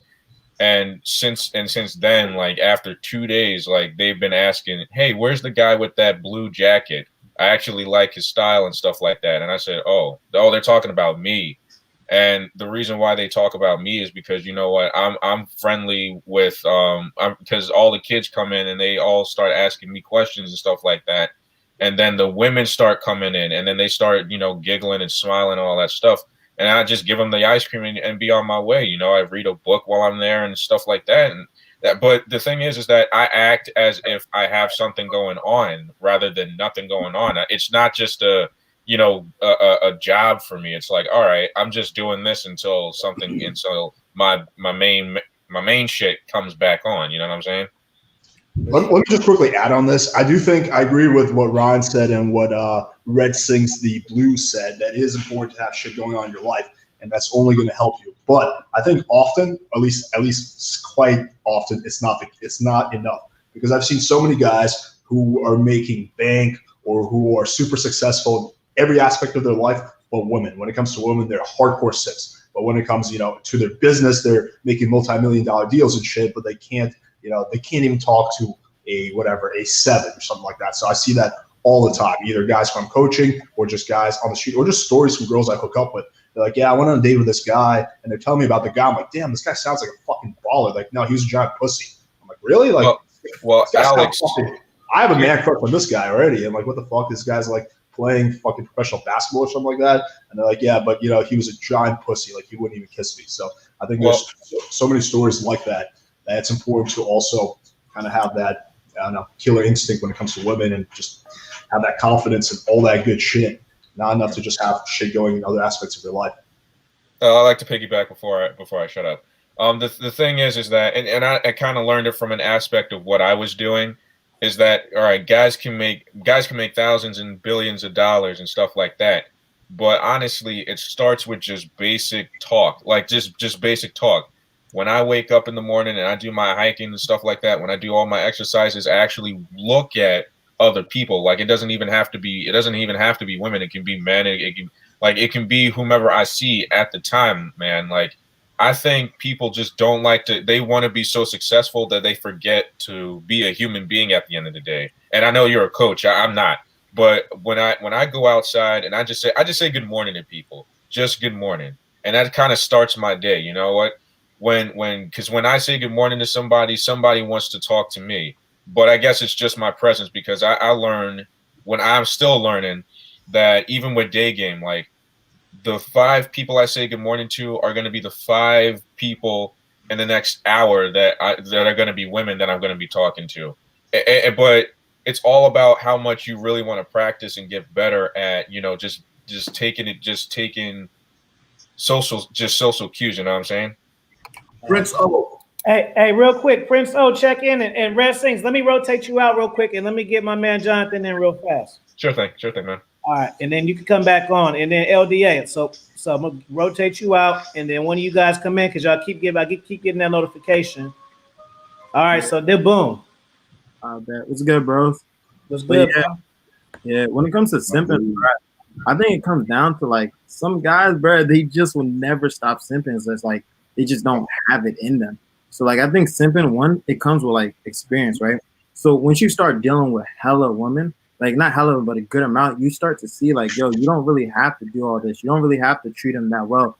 If you treat them like they're the perfect angel, most of the time, like, yo, you're gonna lose girls. Like I lost hella girls when I was younger by treating them like it was a queen, it was an angel. I remember my first ever girlfriend broke up with me because I was too clingy. And also, like, the thing is, like, everyone says, like, have stuff going on, have your purpose, right? But that's just, like, so you distract you from the girls. But most of the guys I know that kept the most girls, like the pimps, the players, bruh, they really don't be, I'm not gonna lie, they don't really have their life together, bruh. Like, half of them just be drug dealers. They be living in their parents' basement, living out of cars, bruh, and they still be smashing the most girls ever. So it's like, there's an easy reason for that, though. Those guys are 100% on their purpose. They are on their own mission. It doesn't have to be like being a baller in terms of like money and everything else. They were their own fucking mental point of origin, to borrow a phrase from Rolo, right? They were 100% on their mission. They knew they were not putting women first because they were putting themselves first. The easiest way to cure something is to put yourself first. Once you do that, then everything else flows from that, right? That's why a man on his mission is so fucking attractive, because he's putting himself in the shit that's important in his life first rather than women. That's why simps are so freaking toxic, because they're putting everything else in their life before themselves, and they will sacrifice everything to get that just for a sniff, and it's freaking terrible. What's going on, bro? MLD, good boss. How you guys doing? I fucked up last night. I was supposed to do dude party, but I just got done with the SALT webinars, and every time we do the webinars, we do like a minimum of like 2 to 5.5 hours of coaching a day. And so I just went out and I just had too much fun. But last night I went to the club, and I just like, I was at the club, and I'm in Tokyo too, right? So everybody thinks like, oh, you're in Japan, like the women are better. And like the beauty standard here is higher. But I had a revelation last night that like, it's not even that like most bitches are bums, because they are, but it's like most people are bums. And like, if I'm starting to realize this, that if you're in this fucking weird corner of the internet where all we're talking about is like rigorous self-improvement, like you're gonna feel ostracized everywhere you go. You're gonna feel like I'm weird, I'm not normal, because I went out last night, and like I understand why I got so drunk last night. That's the only way I could tolerate these fucking idiots that I was talking to everywhere. And so like I see these guys talking about like, simping and stuff. The thing is, when you simp out for these girls, man, like this is gonna sound like deep, dark, and misogynistic, but like bear with me, okay? When you are like constantly complimenting these girls and constantly putting them on this pseudo pedestal, you have to realize on a certain level, the modern woman hates herself. And because she hates herself, when you gas her up and compliment her and make her like, feel like she's fantastic or whatever, it lacks congruency, and she in her heart of hearts, she's like, I know it's not. She's like, she thinks this. I know I'm like not shit. I know I'm like ugly. I have, every girl has like her laundry list of insecurities. Yes. Right. And then she's like, and he's saying all this stuff about me. Therefore, because I don't respect myself, this guy respecting me, he's not respectful, like respect worthy. That's why they go guys that treat him like shit. That's why they Rich Cooper posted that picture of a guy fucking a girl from behind with his foot on her face, and he's like, ladies, your man is doing this. What do you do? He's in this position. What do you do next? And all the girls like probably ask him to degrade me more, come really hard. Like that's what I'm saying. It's and especially today, like you should just not compliment a woman at all. Just completely remove it from your strategy. Logistically get down to it, have fun, have a good time. But the moment you start like, I see it all the time. I have like over 1,000 guys that I've coached now, and every single time, I get it on Friday too. Like when they call on my free consultation Friday show, and they're like, okay, like let me tell you something, MLD. Like, actually, this girl, she's conservative. She votes for Trump, and her dad is still with her. And like, this is why she's special. She's different. She's special. And what the guy's really saying is like, she's special because of me, because it's his ego. Like he's saying like, oh, I have found this diamond in the rough, and this is for me. But they're like the majority of them. They're all the same. So like when you start pedestalizing these girls and gassing them up, you're just like setting yourself up for a larger fall at the end, in my humble opinion. But what do I know? I'm just an asshole in a Versace robe wearing sunglasses on the internet. What do I know, right? Who knows? Sterling said that too. Sterling said that they're all the same, and you're absolutely right. And what you said, John, was spot on, bro. Yeah, most bitches are bums, no doubt. But you know what? Unfortunately, the majority of humanity are bums too. Mm-hmm. So this is where you say girls ain't shit, men ain't shit. Those are factual statements on both sides. Yep. If you are in this sphere listening to us, listening to you guys rather, you see that there's a discrepancy outside in the world, and you want to get better. You want some clarity because bitches ain't shit, men ain't shit, humanity. So we really sometimes, as we continue to get deeper into this sphere, we're going to continue to be ostracized because what we see and what's actually happening isn't congruent with what we know is. So you're absolutely right. Allow me to give a little bit of good news, right? Since everybody's shit, the bar has never been lower to be a top tier fucking man. It does not take much these days to be a top tier man. If you're not obese, congratulations, you're in the top 25% of Americans just on that alone. Facts. Let me jump in because there's a few points I want to point out here. All right, so let me break these down one by one. So the most modern women, whatever, think they're a piece of shit. Yes and no. There's women. You're gonna find women with low self-esteem who actually do enjoy when you treat them like shit. You're gonna find women with a healthy amount of self-esteem, and you're gonna find women who think way too highly of themselves, way too highly. You're gonna find all ends of that spectrum. So I wouldn't just go ahead and say that that treating women like shit is gonna be a good strategy all around. Secondly, the bar has never been lower. I actually disagree with that. I think the bar has never been higher, at least not in America or Western countries. In fact, I think the competition is, especially with Instagram, how now guys, rich celebrities in LA can fly girls in from all across the world, like all shit like that. I think the bar is actually getting higher and higher. And the marketplace is becoming more competitive, especially if you're competing against like 0.1%. The third thing I want to point out was don't compliment women. Fair enough. I think fair enough. Like the competition at the highest end, maybe so. But to get that top 10, 20%, which is really all you need to do in order to be really, really good with women. If you're in that top 20%, the world is your fucking oyster. You don't have to compete against the top 0.1%. You don't. I think the top 5% of guys are fucking 90% of chicks. That's just been my experience. That's totally wrong. That's totally wrong. Listen. Time out. Okay, you guys are thinking like squares. Okay, you guys need to get your fucking passports first and foremost. Secondly, bro, I travel all across the world.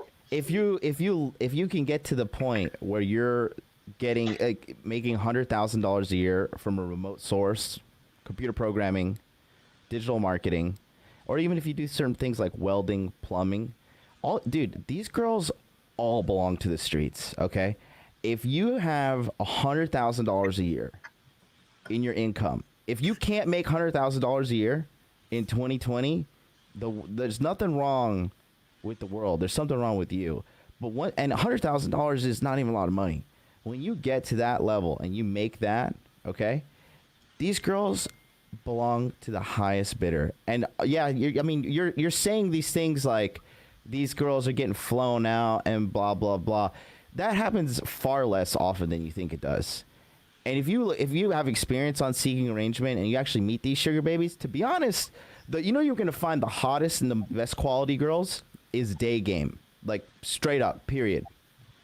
These girls on seeking arrangement, every single girl that I've been dealing with, to be honest with you, they're not super, super hot.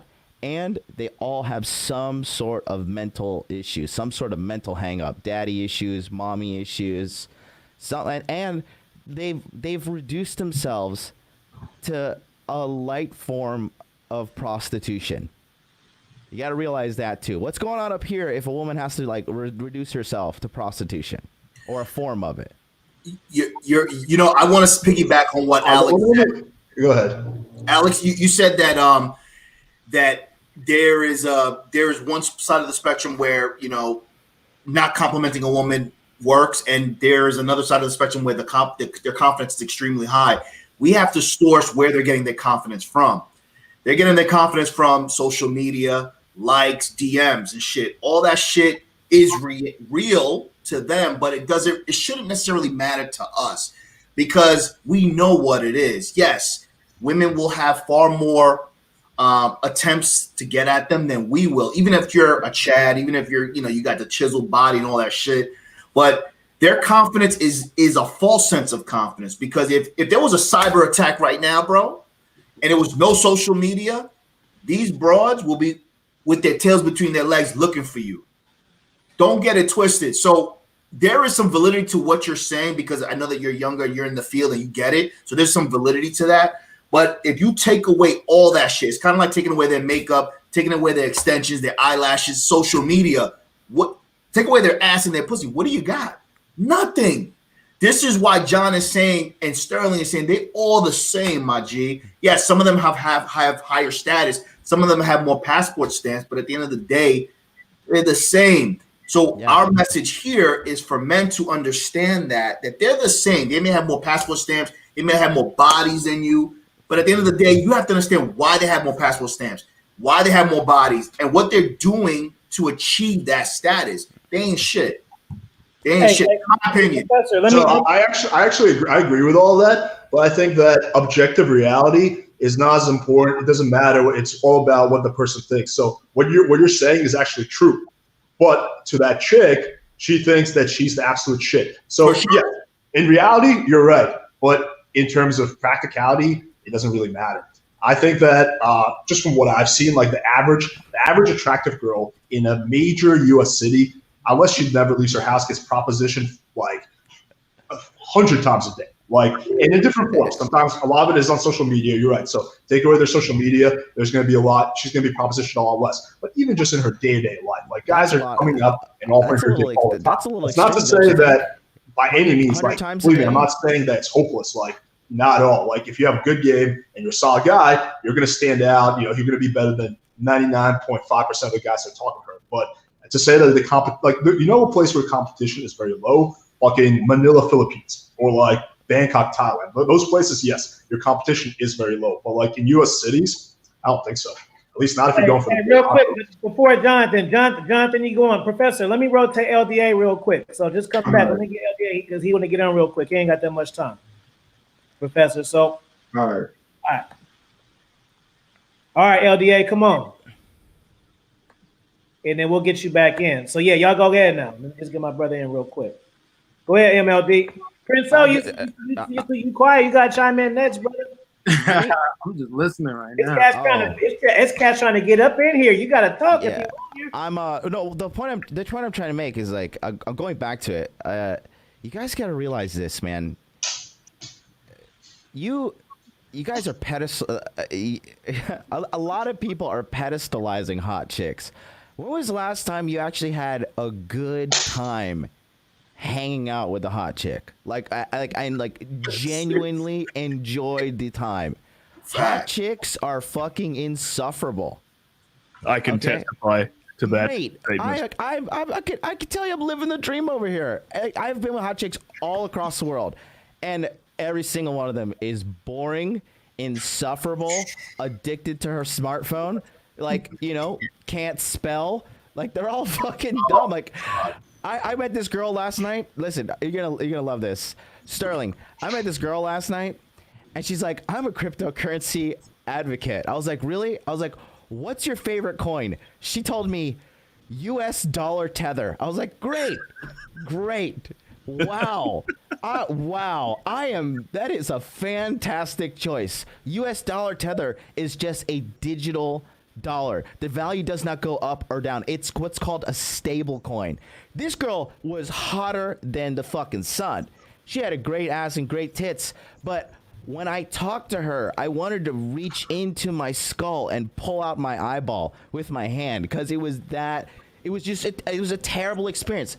Tons of followers on Instagram, super, super hot.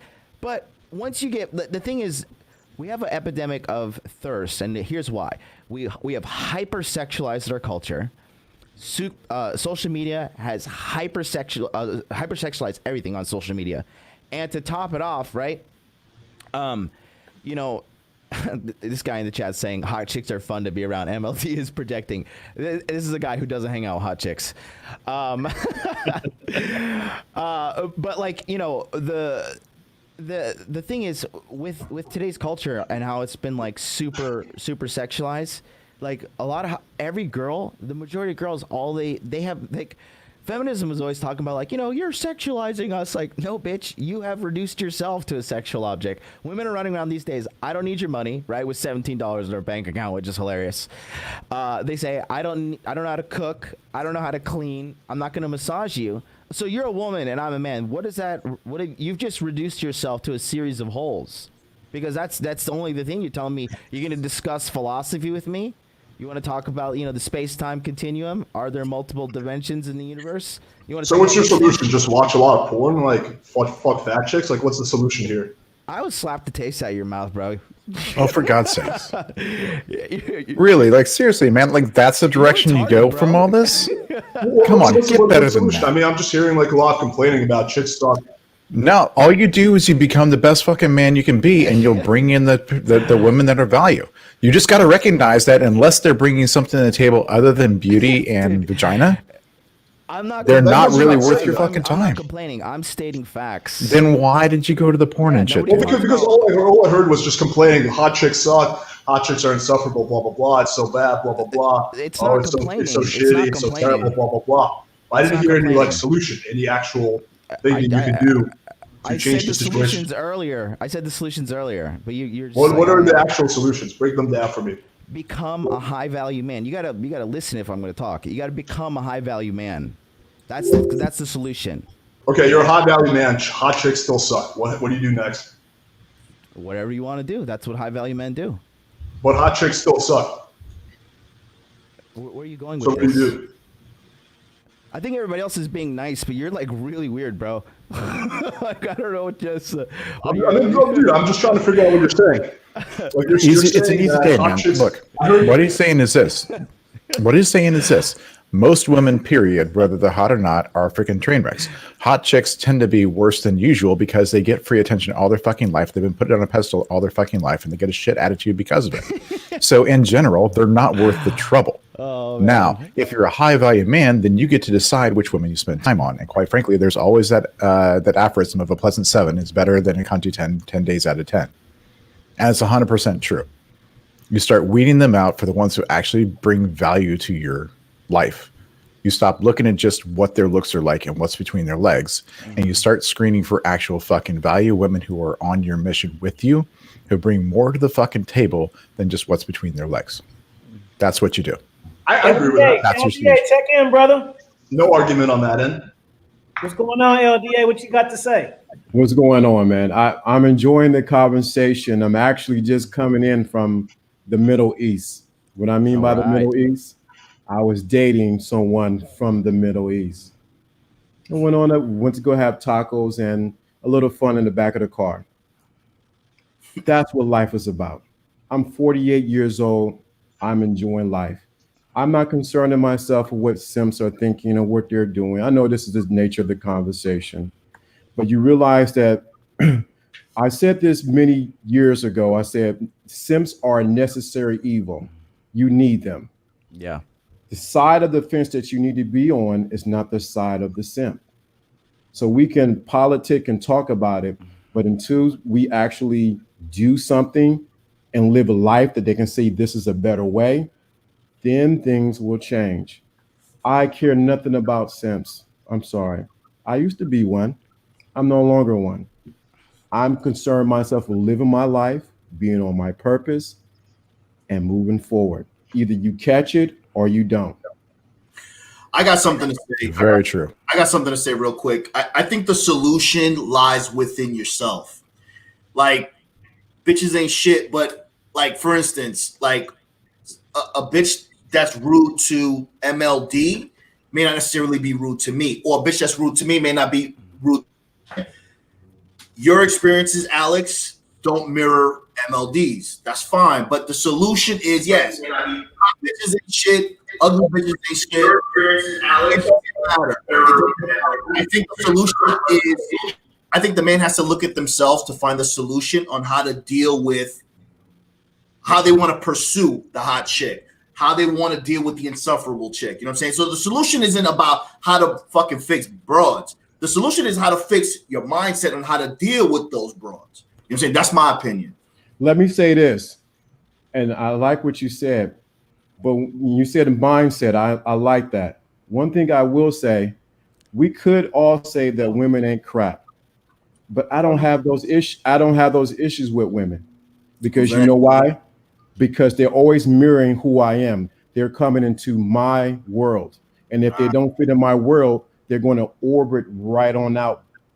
So either they fit into my world or they orbit out. And I think a lot of times it's easy to project that women aren't crap and they're going to do this. Get fresh friends on. That's why I'm trying to hold on. No, I'm booting y'all from the studio because I'm trying to get people who ain't said something to come on. Y'all left. I'll rotate. We'll give let me just quickly.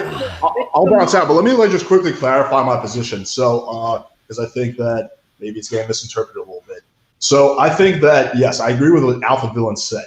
I think that there's some really shitty hot girls who are validation seekers who suck, who you don't want to be around. I think there's some really awesome hot girls out there who are attracted physically, emotionally, and their personality. I've encountered both kinds, plenty of both kinds. So there's all kinds of chicks out there.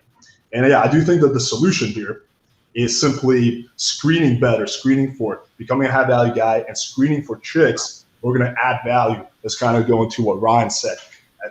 Going for chicks who are going to add value to your life aside from just the physical body. I think that just blatantly saying that, oh, hot chicks are so bad, it sucks out there, oh, they're all bitches, blah, blah, blah. It's just not productive to the average guy, especially a guy who's not getting laid. He's going to watch this and think, oh, fuck, I shouldn't go after hot chicks because, well, they all suck. So I kind of want to. Well, it's probably actually a very good idea because they're probably going to get better results and have a better time with someone who's not rocking 9 and 10% pretending she's the hottest thing on the planet. It's not bad advice, man. The guys who are going for those high value chicks when they don't have their life on lock are motivated mostly by ego, so that they can say I banged an 8 or 9 or 10, and that's a terrible fucking way to pursue shit. A lot of guys just much better off. Like I like big tits and fat asses. Like it's right. Not because of an ego. I get that. I get that. But You the know reason why a lot of guys are doing that on purpose isn't just because they like the big tits and nice asses. It's because they're trying to impress other fucking dudes with the women that they're banging. Let me say, That's why. let me say this real quick, LD, before I forget, because I'm gonna forget, bro. there is value in telling you what's in store for you. So I'm going to talk on MLD's behalf. In his stature, what he's doing, he's saying that bitches ain't shit. They all for the streets. There's some value to that. Now, if a consumer or an audience member or a fan support, whoever's listening to this, is discouraged by one man's view on women, that's another problem. It's kind of like a movie review. Like, if you want to see a movie and Rotten Tomatoes say, yo, this movie sucks, and you still want to see it, you're still going to go see it for yourself. So MLD is saying, yo, these bitches ain't shit. I agree with him. Alex is saying some of these bitches ain't shit, some of them aren't. I agree with him. The point is this: everybody has their own interpretation of how they're gonna maneuver. You know what I'm saying? So I think that if Alex, you said if we say that all these bitches ain't shit, everyone who's watching is gonna get discouraged. That means respectfully, the guys that are discouraged by that are pussy. Because it's like, yo, you letting a guy in Tokyo tell you that bitches ain't shit. Okay. They are.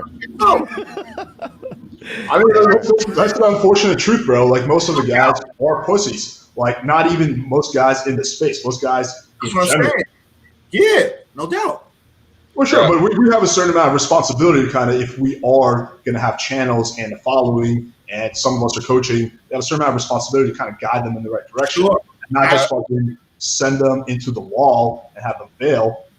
I will say this, because I want to make this quick before I go. Shout out to MLD. Love you, dude. You're the only person I simp for. Thank you. You're the only person. I never simp for anybody. Only for you, MLD. Only for you. Thank you so much. But John brings up a good point. So he said that hot girls are just worthless, and you can also say that the average girl is worthless. I hate to say that, because there is a thing called the burden of male performance, and he brought up a word that no one has said yet before in the manosphere: self-sufficiency. The reason why and I'm starting to do this.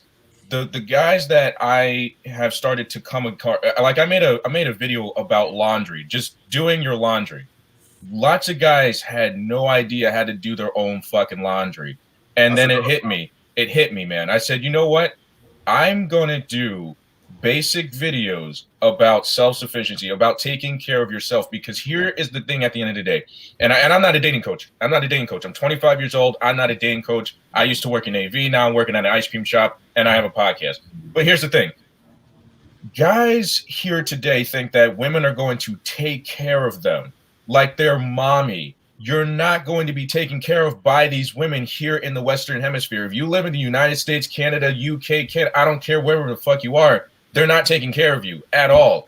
But here's the thing that I've learned, even when getting basic skills that men should actually have. They can't do anything. Like, they really can't. I can grab a cookbook and bake bread or pizza or whatever the hell for a woman, but a woman can't even do that. So here's why I agree with John and most of these guys when they say that she belongs to the streets. Because if a guy is self-sufficient, what else are you bringing to the table except for your pussy? I'm sorry to say that, and I really hate to say that to most women, but listen, if I can cook, if I can clean my own house, if I can keep my own house and maintain, if I can do certain things, then what the hell are you doing? All you are is just walking around with a Versace bag or going to Lord & Taylor or wherever the hell you're going. Hey, let me let Nate and Doc, what you got to say, brother? And then let me who just came in? Oh, CEO. So go ahead, Nate and Doc, and then pass to CEO when you finish. What's going on, bro?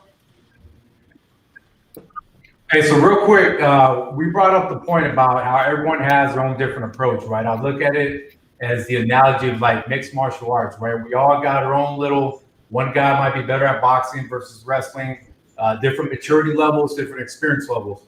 For everybody that's coming on here, first thing is we talk about women ain't shit, and we talk about high value men. Being part of a high value man is showing other men that respect. So if we get on here live, okay, you might, once you start going into the disrespect portion, you might be viewed a certain way, okay? And so if we're talking about, man ain't shit, woman ain't shit, let's at least try to treat each other like respect. So that's the first thing.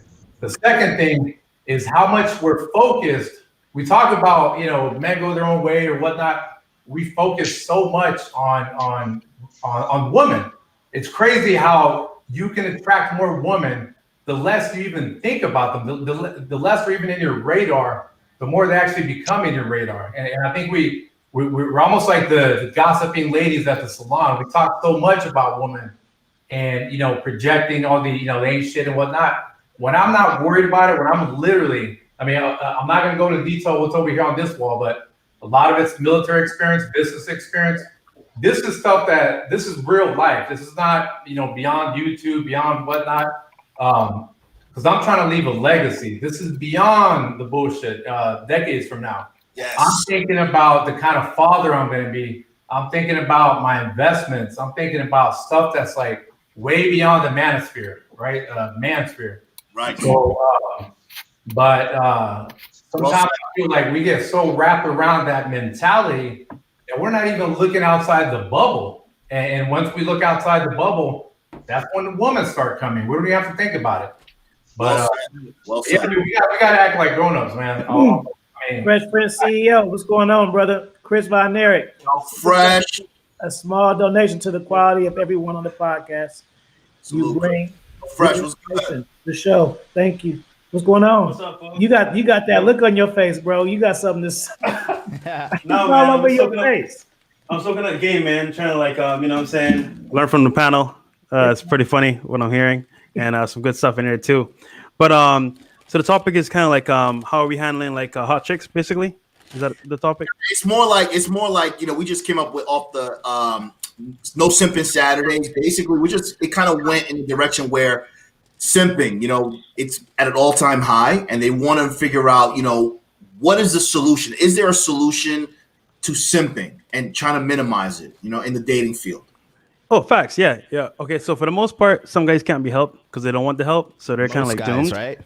And the problem is that I feel like guys want girls, but they're not ready for girls at this point in their life. In terms of they're not developed enough to even maintain a chick anyway, more or less even talk to the chick and even game her properly. So MLD and I think what's the other?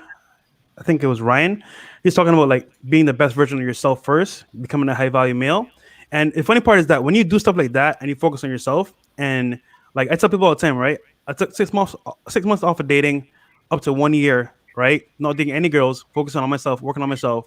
And after that fact, it became so much easier because 1, I was confident.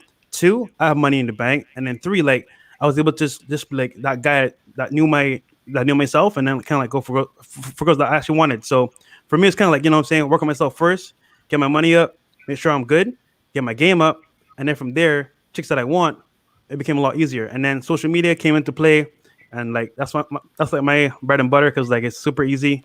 And then DMs came into play too. So my thing is, if you're a regular guy out there, work on yourself first, and try to become that guy that you want to be. Now, everyone has a different path to take. One guy's gonna go down a path of maybe becoming, I don't know, entrepreneur, working a job, but whatever path you take, bro. Make sure that you're doing well at that task, and then when you build up that confidence, you build up that game. And game is very important because without game, I just made a video today on YouTube about money, looks, and status. That's all good, but without proper game, you can't really take a chick's soul. You get me? So you want to take her soul, not just her private parts. You get me? Because that's anyhow. But yeah, that's just my piece there. Take the private parts as well. I gotta bounce out, guys. Thank you for having me on, Afi. Which up your shadows. I want to follow up on something in the chat here. Guys are talking about not being able to find what do you do if you do want to leave a legacy? Because Dating Doc there mentioned he wanted to leave a legacy, and guys are what do you do? There's no good women out there. It's well, that's not true. Good women are out there. There are quality women out there. There are quality. There are women who are high value. There are women who will be on your side and on your purpose, on your mission with you every step of the fucking way. They are rare. You're gonna have to look. You're gonna have to look a lot. You'll probably have to build your own, quite frankly. Yeah. And funny enough, girls who originally come up to you all feminist, all career girl, everything else, once they recognize who you are and what you're bringing to the table and how freaking amazing you are, once you've got your shit on lock, they will drop that shit in a heartbeat. They will drop that shit in a heartbeat if that's what you want. If you're willing to wife them up, give them that family, they will go Susie Homemaker faster than anything else than you've ever seen. I've seen it happen. You're on mute. You're on mute, LDA. Hey, Ryan, let me see. I like what you said. I think what's happening, I was trying not to turn up because I just came back from a beautiful time out with my Palestinian girl. But I think what happens in the manosphere, and a lot of guys that come and listen to all of us, they want a ready-made woman who has all the qualities, everything done, and they don't want to put in the work. There is work to be in a relationship, to even whatever you want trying to do. You got to learn how to vet. Most of these guys don't know how to vet a woman. Second of all, they don't even know how to challenge a woman.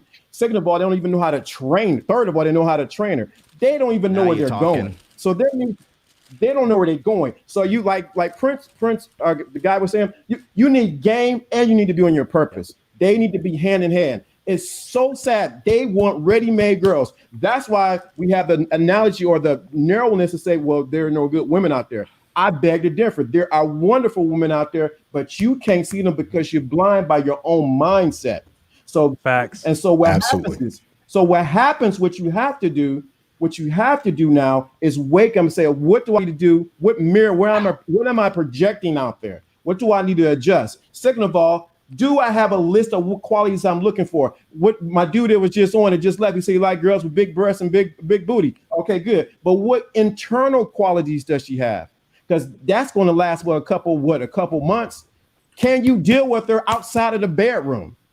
LDA. I got two things. No, you killed it, man. Yo, to piggyback on what you just said, because that was awesome. I think I'll simplify it. You have to be the change that you want to see, so she can be the reflection that she needs to be. You got to be the change, bro. So you want to, just like Fresh said, LDA said, you got to be the change that you want to see. So when she looks at you, she's the reflection that she needs to be. The bottom line is this: on a general scale, when we all say she's for the streets, the majority of them are for the streets. Now, I said this yesterday. She could have had a past that what she was for the streets. And she meets a guy like MLD, Afi, LDA, Fresh, and she sits up straight. She chews with her mouth fucking closed, and she knows how to fucking act because she knows the value that's in you. Once you work on yourself and you have identified who you want to be, you are that guy. You walking that walk, you talking that talk, you focusing on your purpose, whatever that is for you. The girl that was for the streets for me may be the girl for you.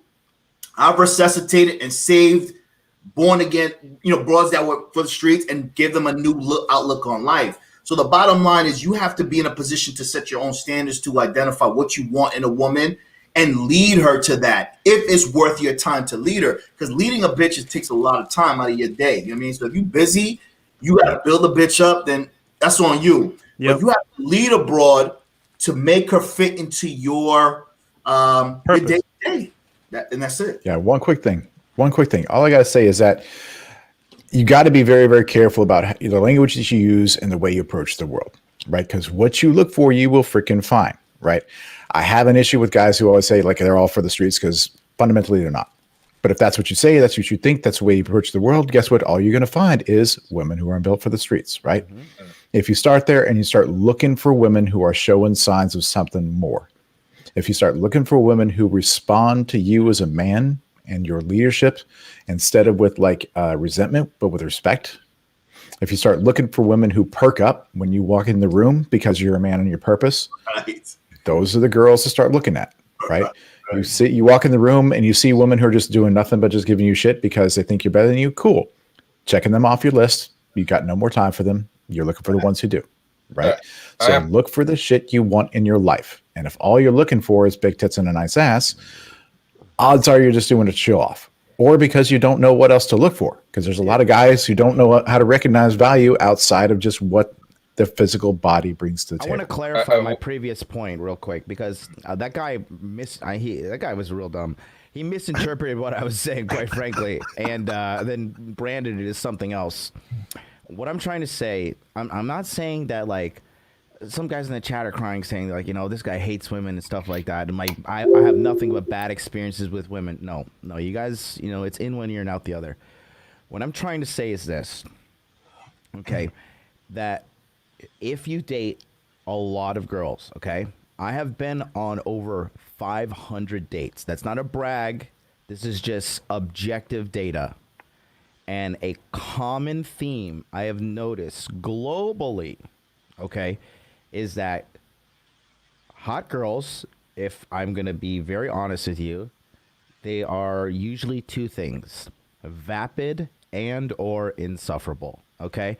Like a lot of the guys talking like, I just like hot girls. Like, I mean, you're really outing yourself as a low value male when you're just saying that. Like you're just like, when I see a guy pedestalizing hot girls and like this is like some trophy to achieve, your life as a man, in my opinion, your trophy should be mastery of your craft, and your craft should be your life, whether it be building your own business, in my situation, building a YouTube channel, offline investments, all these things, right?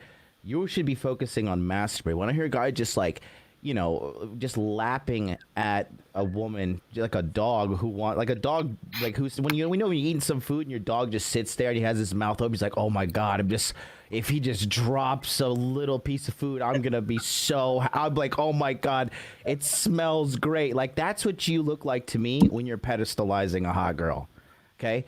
And it's so much stress for the girl too, right? Like they when you pedestalize them, they have to live up to that. It's weird. Like when people like pedestalize me for being a YouTuber, I'm like, you're making me feel weird right now. You need to like calm down.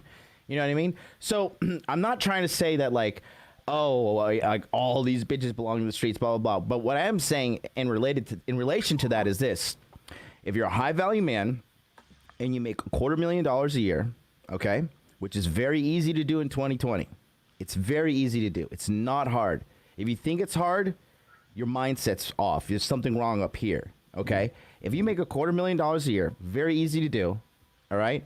And you have this kind of media playing in your life, this kind of red pill media, you're watching this kind of stuff, and you have game to top it off, you have experience, you will know how to make almost every situation with a woman that gives you the time of day. You know how to make every situation be beneficial to you. Like you become so like you have so much game, the game becomes boring. It's just like, it's so, that's why I'm saying these girls are so predictable, because I don't go into seduction like an idiot, just like, oh, I'm just here to like, go with the moment. Like I'm objectively analyzing everything that's going on, and then I remember these patterns, and then I quantify that data in my mind, and I've happened to do it in my courses, and that's why my fucking courses are so baller. But the point I'm trying to make is, if you go into dating and you go into meeting girls, objectively analyzing the situation and collecting a database up here, a seduction database, you're going to start noticing patterns. You're going to start noticing common themes. And you can't find this stuff at Prager University or Harvard or whatever. This is some of the most niche, highly educational stuff that we're doing that is like, labeled as misogynist or whatever. But that's where I come from, my angle. I'm not trying to say most girls are bums. I said at the beginning of when I came on, I didn't say most girls are bums. I said most people are bums. Okay? And to top it off, also, if you're a person that has to, like, in the higher IQ range, like 120 and above, that's like when you become super jaded, when you go out there and talk to these hot girls, like all they want to talk about is Instagram or telling you how Tether is their favorite cryptocurrency. I mean, it's hard not to have the views that I have, but I'm not jaded at all, man. Like I'm just trying to say that hot girls are overrated, and they are put on that pedestal by guys who do not have real life experience with hot girls. They have a pseudo reality of what they think the hot girl is going to be like their mommy, but they can also fuck her. That's what these guys are thinking. And they're thinking like happily ever after. There's no maintenance in this relationship. There's going to be no hiccups. It's just going to be cruising on down. And they're wrong. That's all can I answer that real quick? Wait. I'm done. Can I answer that real quick? Because like, it's funny you said that, John, because I know for a fact you're right. You know why? Because these Instagram models, these girls you see that are bad as hell, that are like Barbie dolls, like when you actually talk to them and smash them, bro, and you like chill with them for a little bit, you're like, yo, guys want these girls, but they don't really know what comes with it. You know what I mean? Because it's kind of like, bro, these chicks are airheads. Literally, they're airheads, and all they do is they look good. That's it. And like, you smash them a couple times, you're like, yo, like, this is what I signed up for? Oh, hell no. So guys looking at it from the outside view, yeah, they look bad, but they have no substance. And the reality is that like, when you get to this level and you talk to these girls, you're gonna be like, yo, is this what I've been aiming for this whole time? And the funny part is, right, like, they only stay around guys that are like in the top 10%. So you might get lucky and smash them one time if you ever do. But to maintain these girls takes a lot of how to put this, time and money, and the average guy cannot maintain these girls. So they will not even look your way for a second. So if you think it's gonna be easy peasy, yeah, I want this chick, or like, oh, I want hot girls, I'm telling you right now, I'm good with a 7 or 8, because a 9 or 10 is a freaking headache. And I've had I'll tell you Instagram this, models. man. Preach. Oh, I've Yo. Instagram models. It's Oh, yeah, Sunday. go- It's go Sunday ahead, Myron. morning. It's Sunday morning. Yo, I in gotta say Tokyo, this, bro. And I'm I in gotta church say right this now. I just had to come in real quick because me and Prince are in Miami. Most of you motherfuckers have never banged a 9 out of 10 or a 10 out of 10. You guys have never dealt with one. These guys that are out here like caping. Oh no, it's okay, whatever. You have never dealt with an IG model, a hot chick, a stripper, OnlyFans chick. You have never been with a chick that gets paid for the way she looks, bro.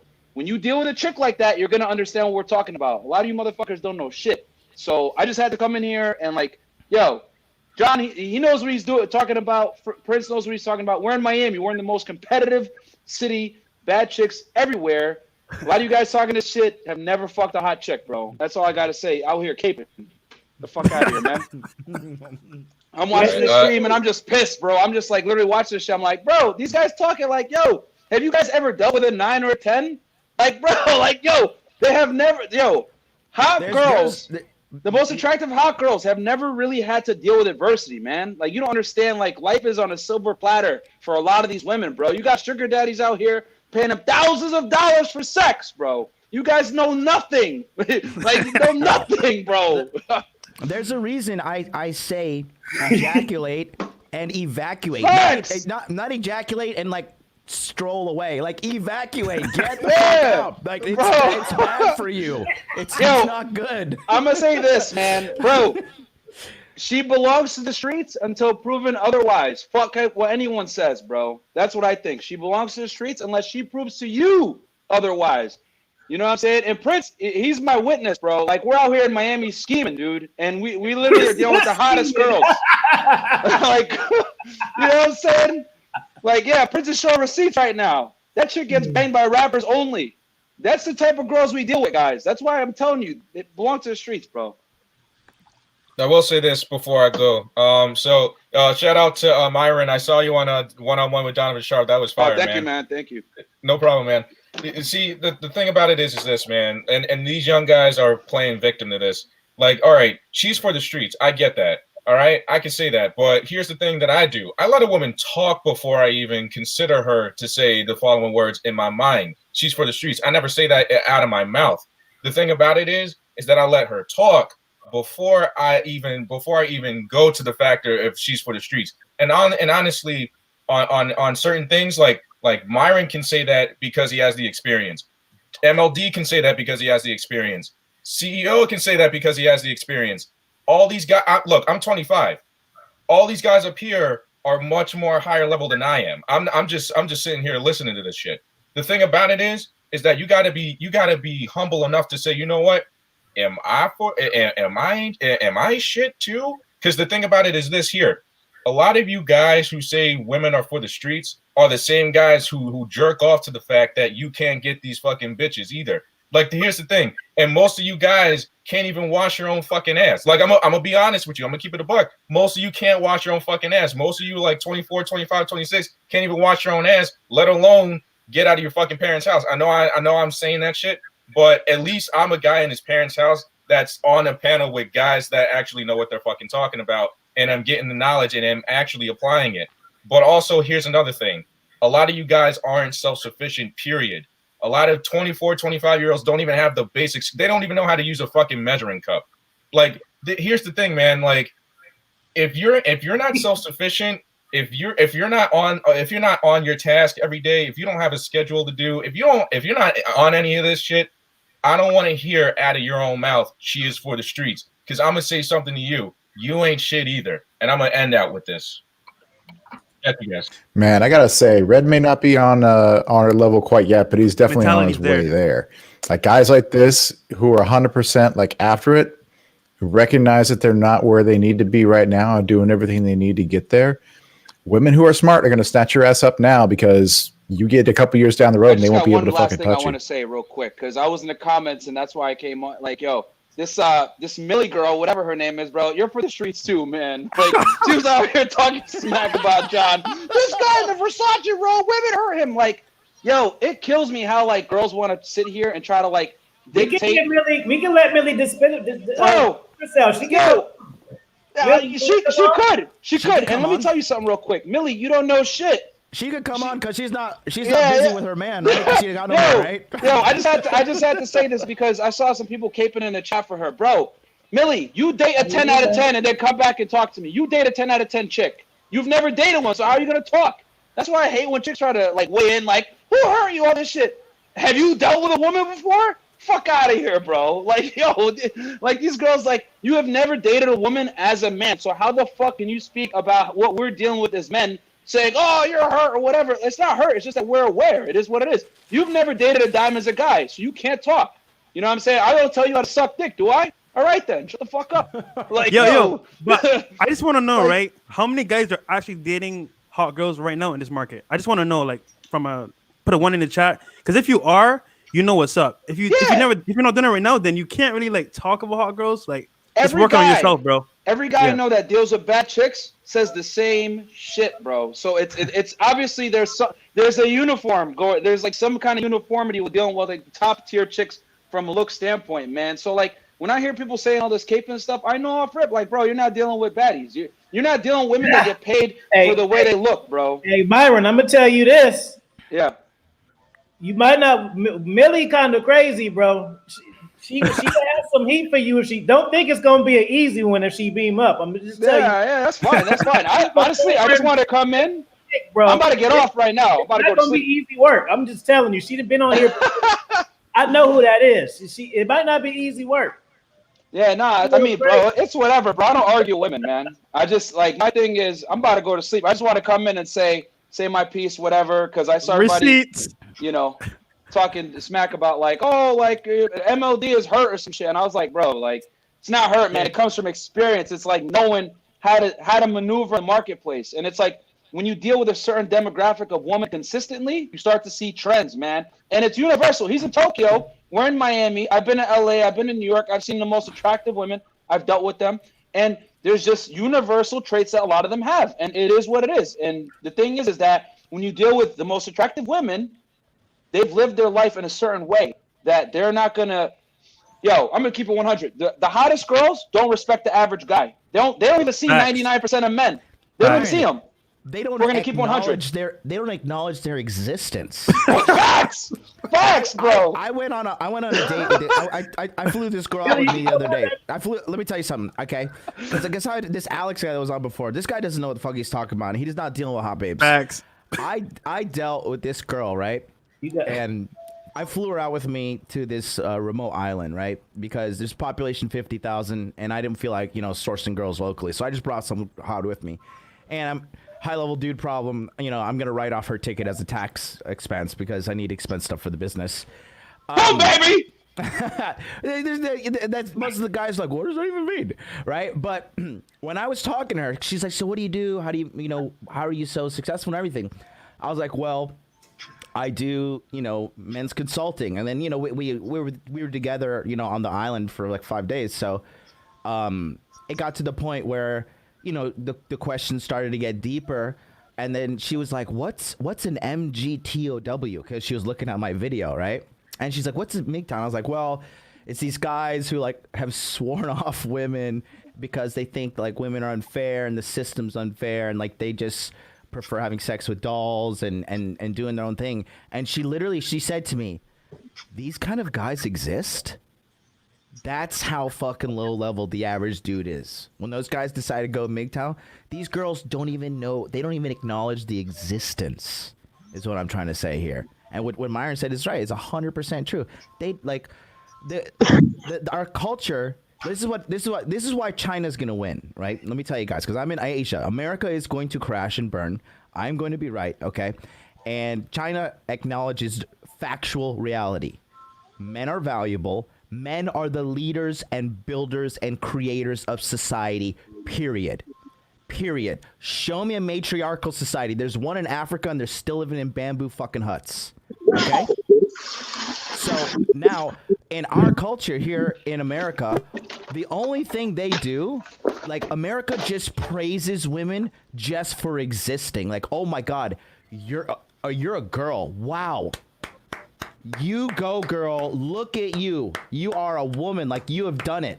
As a man, you have got to, like, you need life receipts. You need, like, how much money do you make? How intelligent are you?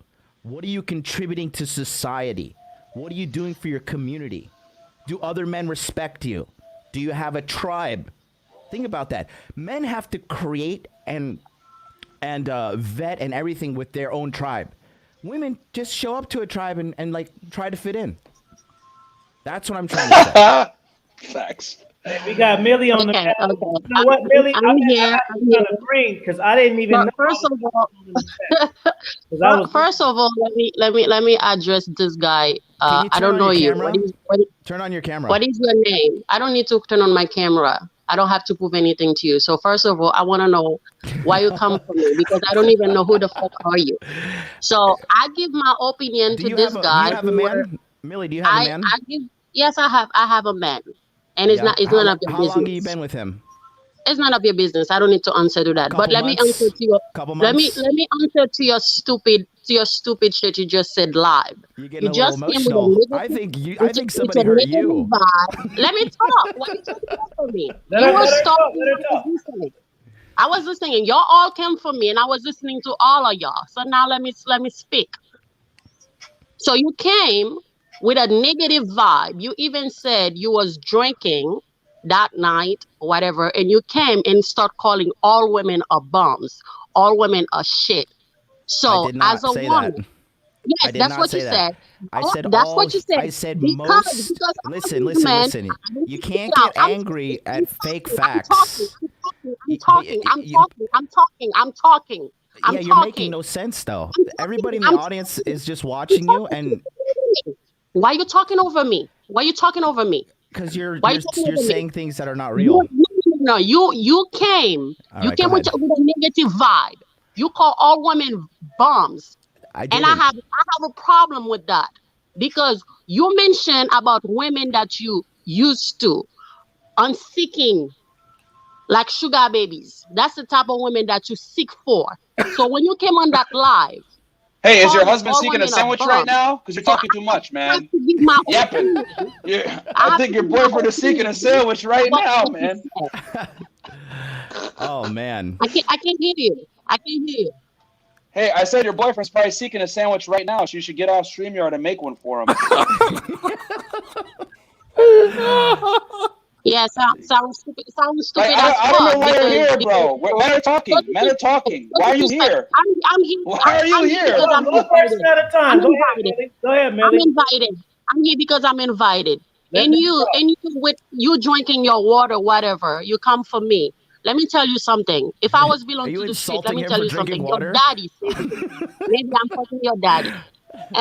And you with that Versace work, I'm not impressed. I'm not impressed. You attract who you are. You attract who you are. That's the reason why you hate women. You come on YouTube to spreading hate, to spreading pain, and then now you're thinking all women are bums. All women. Hey, you need to spread some peanut butter on a sandwich. That's what you need to do. You need to spread some peanut butter on a sandwich, sweetheart. That's what you need to do. Let her go. Hold on. Let her go. We all gonna have our turn. Because y'all had your own. Do you want to act like a man or you want to act like a little boy? Because you will never be my type. The way you sound, the way you act, you're not a man. Be your type. Honey, you're not a man. You're not a man. You're not a man. You come here, you want to sound like a man. You're not a man. I can tell a man by how they speak, how they speak. The way you talk, you're not a man. You're a simp. You're probably one of those men that wanna follow these IG models, and because they don't wanna fuck you, and now you create a YouTube page to talk bad about women. Oh You man, you are. hurt. What's so funny is You like hurt. everybody who knows You me, hurt. all your, You all your. hurt.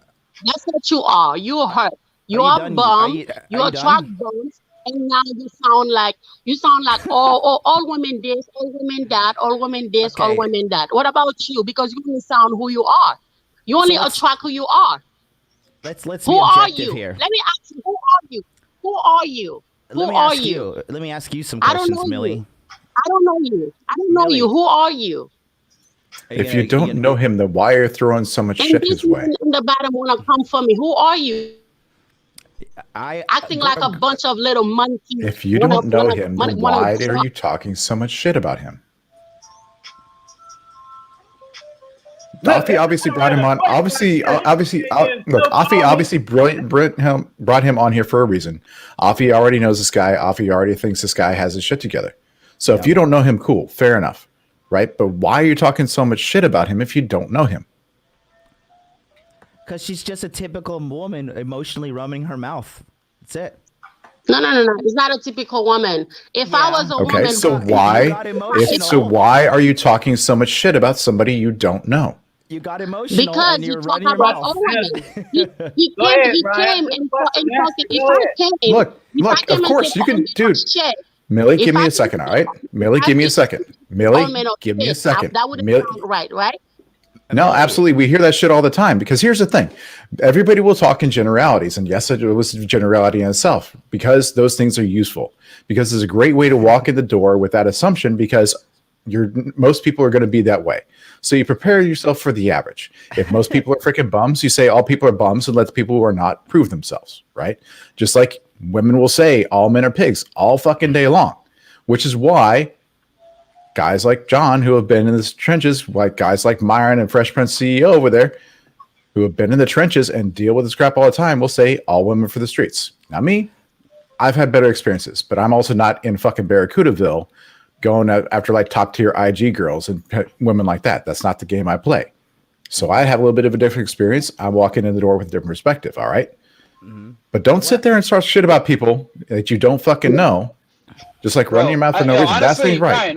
Ryan, why are we taking her serious, bro? She just said we were out here spreading Because hate. She needs to be in the Afi kitchen brought spreading. her in for a reason. No, Afi fucking brought her in for a reason so we could play the game. She needs to be in the kitchen spreading peanut butter on her fucking sandwich for her boyfriend. That's what she needs I to don't do. mind doing that. I don't know what she's doing out here, bro. I don't mind doing that, but I want to do that for you. I want to do it for you. Hold on. You guys had a riff in the chat. So instead of Myron coming on here talking to her in the chat, and Millie's been on here, I'm going to give her a chance to defend herself. Instead of just one person talking and the other person in the chat, or vice versa, because if Millie was up in here and Myron was on the chat, then she can shit on you easy too. So instead of that, we're going to just mash it up. I'll just quote Napoleon Bonaparte when he says, never interrupt your enemy when they're making a mistake. So go ahead, Millie. No, me, the reason why I'm up here is because I heard what you said and it was not right. When you came with a very bad energy, with a very bad attitude, and I felt like that is not a way a men talk about women. Maybe you have some issues, some internal issues that you have bad experience with women that you need to fix, and then you're projecting that on women. So it's not about the women shit, women bombs, women that. Maybe something is broken in you that you need to fix. Maybe you will attract better women. So don't come here and hype up all these little boys on the shot, and they're like, "Oh my God!" Here's the thing, Millie. Here's the thing, Millie. If he's hurt by a woman, then he's got a good reason for that. He's got a good reason to be talking about shit about women. If he's been hurt by women, he's got a good reason for that.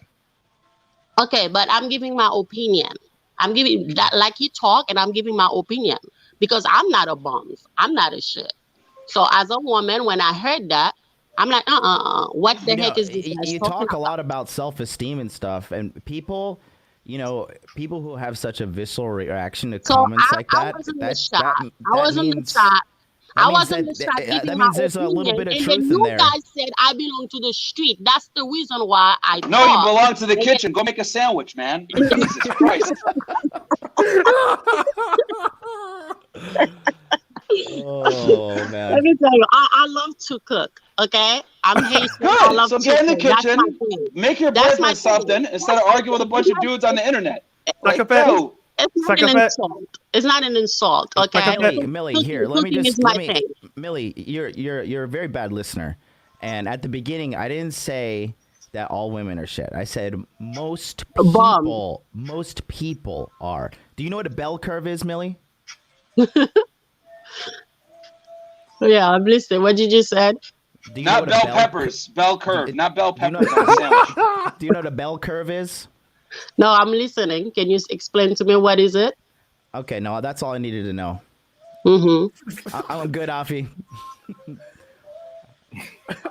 LDA, I feel like you want to defend her. What I want to do, I want. From what I didn't know you were even in it. I thought it was just between MYG and Millie. So I wanted him to address her, just basically on what it really is. I'm just looking at a bunch of little boys who just like in a man's body. That's all I. That's Why what. don't you That's turn all on I'm your watching. camera so we can see what you look like? You know, that's what I'm watching. Why don't you turn on your camera and see what you look like? No, because I don't want your push the ugly face camera to back see so we me. can get It's the entire contagious. I body would shot never of do you. that. I don't So want you your can ugly face, your fat ass face to see me. Why would I want an ugly person to look at me? I'm not even looking at you. Millie, hold on, real quick, right? Do you date You women? fat, you ugly, you fat, you ugly, and then you talk shit about women. Why would I want to Why would I want to see you? Millie, I'm not a woman. Shut up. My value doesn't come You from my don't- looks. You I'm don't a have no man. value. You don't have no value. By how you talk, how you speak about women, you have no value. Because if you value women, if you value others, you would value yourself. You don't value other people. Oh, You he just do values the himself shit. quite highly. Trust me, he values himself quite fucking But highly. Millie, do you date women? No, I don't date women. Okay, so if he's talking about a woman in this type of manner, right? Isn't it for a reason? Maybe you think? Dude, she doesn't even know what a bell curve is. This chick's dumb. He was not talking about. He came here with a very negative attitude. He came here like just spreading hate, spreading negative energy, and I saw that's a man that just like hurt. But I Hey, mean, you need to start spreading some peanut butter and jelly. Here's the thing, Millie. Like, let me just ask you this question, okay? Is it possible that he's justified in being hurt and having this attitude? No, because what I said hurt her feelings. Therefore, I'm a Well, I get that, John, but that's not the question I'm asking. I'm asking Millie. Is it possible that he's justified in feeling this way? That he's justified in having that negative attitude? That women out there have been that women out there have been so shit to him that that's the impression he has of women because that's what he's seen. Anyway, he was Is that possible? justified, but when he's mentioned about seeking like the dating app and stuff, that's when I Sure. realized, this is a man who just really looking for sugar babies. Right, because that's the only thing you heard, right? That's the only thing you heard, and you just made a bunch of assumptions for him because that's obviously all he does, right? Millie, But you don't know shit about this guy. You don't know shit. Millie. Let me, Millie. Let me just tell you something. I'll give you some proof right now. Go to saltdaddy.net and read that page. Read the page. I don't pay for fucking women, you dumbass. You're funny, dude. Look at you. I don't pay for women, you dum dum. You come here with your Versace robe. You act like you the shit. I am the shit. I am the shit. You are the shit. You Millie, look like it. Millie, I am the shit. Bad about women. Women like you. Here's the truth about women like you, Millie. Women like you who watch. Okay, now you got. Martin, Afi, you gotta have to mute her if she's gonna not let me talk. Go ahead, guys. Millie, here's the truth about women like you. Women like you that sit around watching men's dating stuff are some of the biggest losers in the fucking world. You're the ones that struck out the most. You have sucked an army of dicks that you're filled with regret. I know this. You don't even have to tell me that, okay? Because super hot girls, they don't even know this shit exists. They don't even watch the shit. You're sitting here watching this. Millie, you don't belong to the streets. You belong to the highway. to the highway, man. You're getting cooked so right funny. now, which is what you should be doing in the kitchen. You're getting cooked right now, man. You should be in the kitchen doing the same thing for a boyfriend, man. But you ain't got You one. sound You out like here talking smack to a bunch of sound like dudes. somebody. Millie. Sound like you said you Millie, said Millie. something. You said something. Millie, You how should Yeah, tall are you? get in the and how much kitchen. do you That's what weigh? I said. Get in the kitchen. Men are talking. Kitchen sounds so weird. Shut up. Millie, how tall are you and how much do you weigh? Hey, y'all see she crazy. Y'all not getting under her skin. She got gas. Yo, Alfie, this is funny, bro. Alfie, this is funny. How tall I am? I'm taller than you, and I don't date short guy. You short. The way you sit, I can't even see you. Millie, your voice, Stand up. your Stand up. voice is making my dick Stand up. crawl back up Stand inside up. of me. Stand up. Let me see how high. Let me see how high you are. Let me see you. Let me see you. Stand up. Turn on the Stand up. camera. How about that? Stand up. Stand up. I don't want to see you. I don't want. If you wasn't on the panel, I would turn on my camera. But I don't want you to see Millie, me. I guarantee you breathe through your mouth only. I guarantee you breathe through your mouth only. I guarantee it. No, you look like a horse. Your I teeth guarantee almost you come have out. two necks. You got two necks. You don't even have necks, man.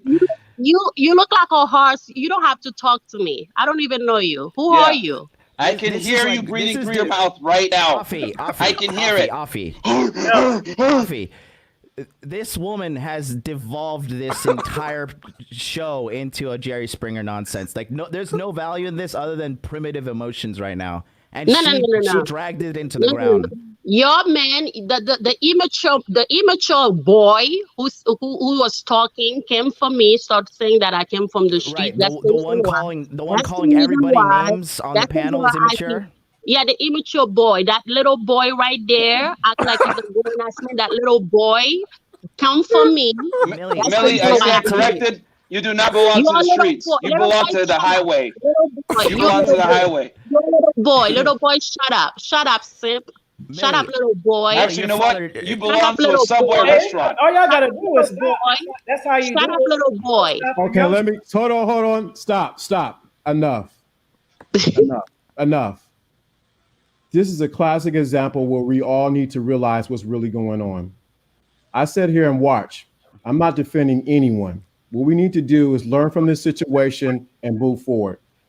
We see both sides of it. We hear both sides. We heard what everything was said. You may not like what was said, Millie. That's understandable. You may not, the other guys didn't like what they were said. That's understandable. But what we need to do now, we need to get past this point. Yes, it's entertaining, but we need to get past this point and get back to what we were talking about. We were talking about simps and why the issues that they have and why they are simps. Let's get back to what we're doing right now.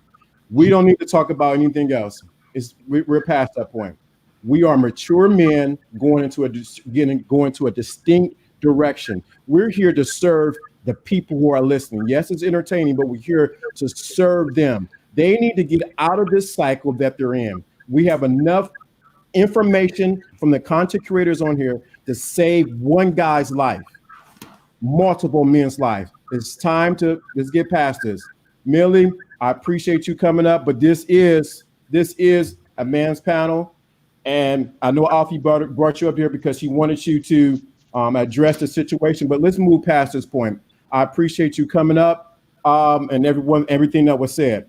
Let's talk about the real thing, because there's a guy watching this who needs to hear truth from us. They need to hear truth from us. And there's a guy that probably needs a sandwich for boyfriend. So you should get off the panel, lady. Shut up, little boy. Hey, wait. That's good, and that's entertainment. I appreciate that, Myron. But this is time to move on. Everyone. We can go around the circle, but it's time to circle back because there's a guy watching, several of them watching, who need to hear truth from us. And there's so much game and so much content on here that needs to be shared that this guy can get out of the brinks of where get out of where he's at. So let's move on past this conversation. I said here, I didn't say anything else, but I'm saying let's move on. Millie, I think you might want to step off of the panel right now. I thank you for coming up, and let's move forward. Let's talk about what we need to talk about right now. I appreciate you coming up, Millie. Thank you so Yeah, much. but there's 2 girls in the panel. That's I think there's understandable. only Millie, 1, 2, 3, 4, 5 men and 2 girls. The Millie, one with the Versace whoop and Millie, the other one with the horse teeth. Millie, thank you. Please exit the You need to fix your teeth, horse teeth. Please exit the Ugly, conversation. Please ugly. exit the Offie, conversation. throw this. Take Enough. the trash out, Offie. Take the Yeah, trash if your out. boyfriend's waiting on a sandwich, you should probably help him out. Still waiting on that food. Hey, her boyfriend's about to send a $500 super chat just Let's because we entertained move her forward. Let's and move kept forward. him away. Let's move forward. Let's move forward. Thank you, Millie, for coming up. Now let's get back to what we were talking about, because there's some guys that really need to hear. We have excellent content creators here. Let's talk about where really hit the rubber with the road. Now let's get back to what we're talking about. That was the Luke segment. That was a textbook example of a bitch that ain't shit. Yo, LDA is a dad I wish I had, bro. God damn. You shut it down. You Hey, I'm with you. Facts. We Facts. need to get back on focus. So, I mean, the thing is, that's if we're going to be high value men, we need to start acting like high value men. It's to the point where we shouldn't even let her stuff affect us. Like, you shouldn't even get all frustrated or whatever. I mean, you got to be almost like a samurai. Like, okay, whatever she says, okay, you understand it, you listen to it. But if I can't have you at a networking event because you're going to be acting like this or somebody disagrees with you, I don't need you at that networking event. I don't need you at wherever we're at because a woman's speaking. Like, you got to just... Nah, bro, sometimes people got to get cooked, dude. Sometimes people got to get cooked. Like, she deserved that, man. And we don't care about your networking event, bro. Like, I don't know what you're trying to say. Like, we don't care about your networking event, brother. Like, this girl came in, she got cooked. It is what it is. Now we can get back to the topic. But don't come here and be like, oh, I wouldn't want you guys in my net, bro. We don't even know who you are, bro. Look, did I personally attack you? Did I personally attack you? Look, what we're saying is that... attack you? I'm telling you, we don't care about your networking event. No. So don't try to come in here and bro, we don't care. Answer my question. Did I just told you we don't care about your networking event, bro. So don't try to sun us. Don't try to sun us. Don't try to sun us. That's what I'm telling you. Let's try this. Let me try this again. Stop. No, wait. MOD, stop. Everyone stop. This is once again, let me emphasize this again. This is a panel of intelligent men. So let's not go back and forth with that. Let's go past that conversation. Let's get back to the topic and let's get back to where we need to get. There are men watching this. Right. So I want to make a point that's going to contribute to a man getting benefit out of this. That's what I'm saying. Not that stuff. Yeah, no. But I'm saying it's this is a textbook example of the average girl out there who, quite frankly, isn't shit, but she thinks she is the shit. What happened there? Well, let's rewind and observe what happened. I was making objective points. I was using statistical data. I asked this idiot, do you know what a bell curve is? I'm pretty sure every man on this panel knows what a bell curve is. Can we have a show of hands? Do we know what a bell curve is? Right? So she doesn't even know what a bell curve is. But she has the ego of a person who is probably making like $1 million a year, the way she was acting. What happened, right? So she came on the panel. She couldn't make any points. And then what did she start doing? She did the only thing a woman knows how to do. Shaming. Judge somebody by their looks. Shaming. Calling me ugly, calling me a boy, telling me, right? Telling me that I don't know what it is to be a man. Doesn't even know anything about me. A woman's only reality is if you hurt her feelings. At that moment, whatever you said is wrong. If she's 300 pounds and you say you're obese and you're going to die by the time you're 55, that may be objective truth. But tell that to a purple-haired feminist and see what happens. They're going to lose their mind. That right there was female psychology 101. He didn't pay her to come on. He didn't pay her to do anything. She is, and then another thing is this: toxic people interpret everything as toxic. That's a classic thing. I mean, Ryan could probably speak to that, but people who have because he works in that industry with the mindset and stuff. But toxic people have a habit. There's a certain breed of toxic people that they'll interpret things toxically. Like that, kind of like that guy Alex. He came in and he said like I was being negative and giving guys no hope. But the guys who are on my level, who have gone on dates with a bunch of girls, who have a large data set of information that they have collected in real life via going on dates and interacting with women, they would know what I was saying is 100% true. But she doesn't know what it's like. Why? Because she's never dated a woman. She's not even married. She can't even keep a relationship going. Okay? So she's not even qualified to do this. And here's the truth. Women who sit in this corner of the internet and watch men's dating channels, those chicks are very low value. And they have some sort of baggage. They have sucked an army of dicks before, and or they have daddy issues. Okay? What you guys saw was an objective demonstration of what I was just talking about. I actually gotta thank Millie for making my point. Thank you so much, Millie.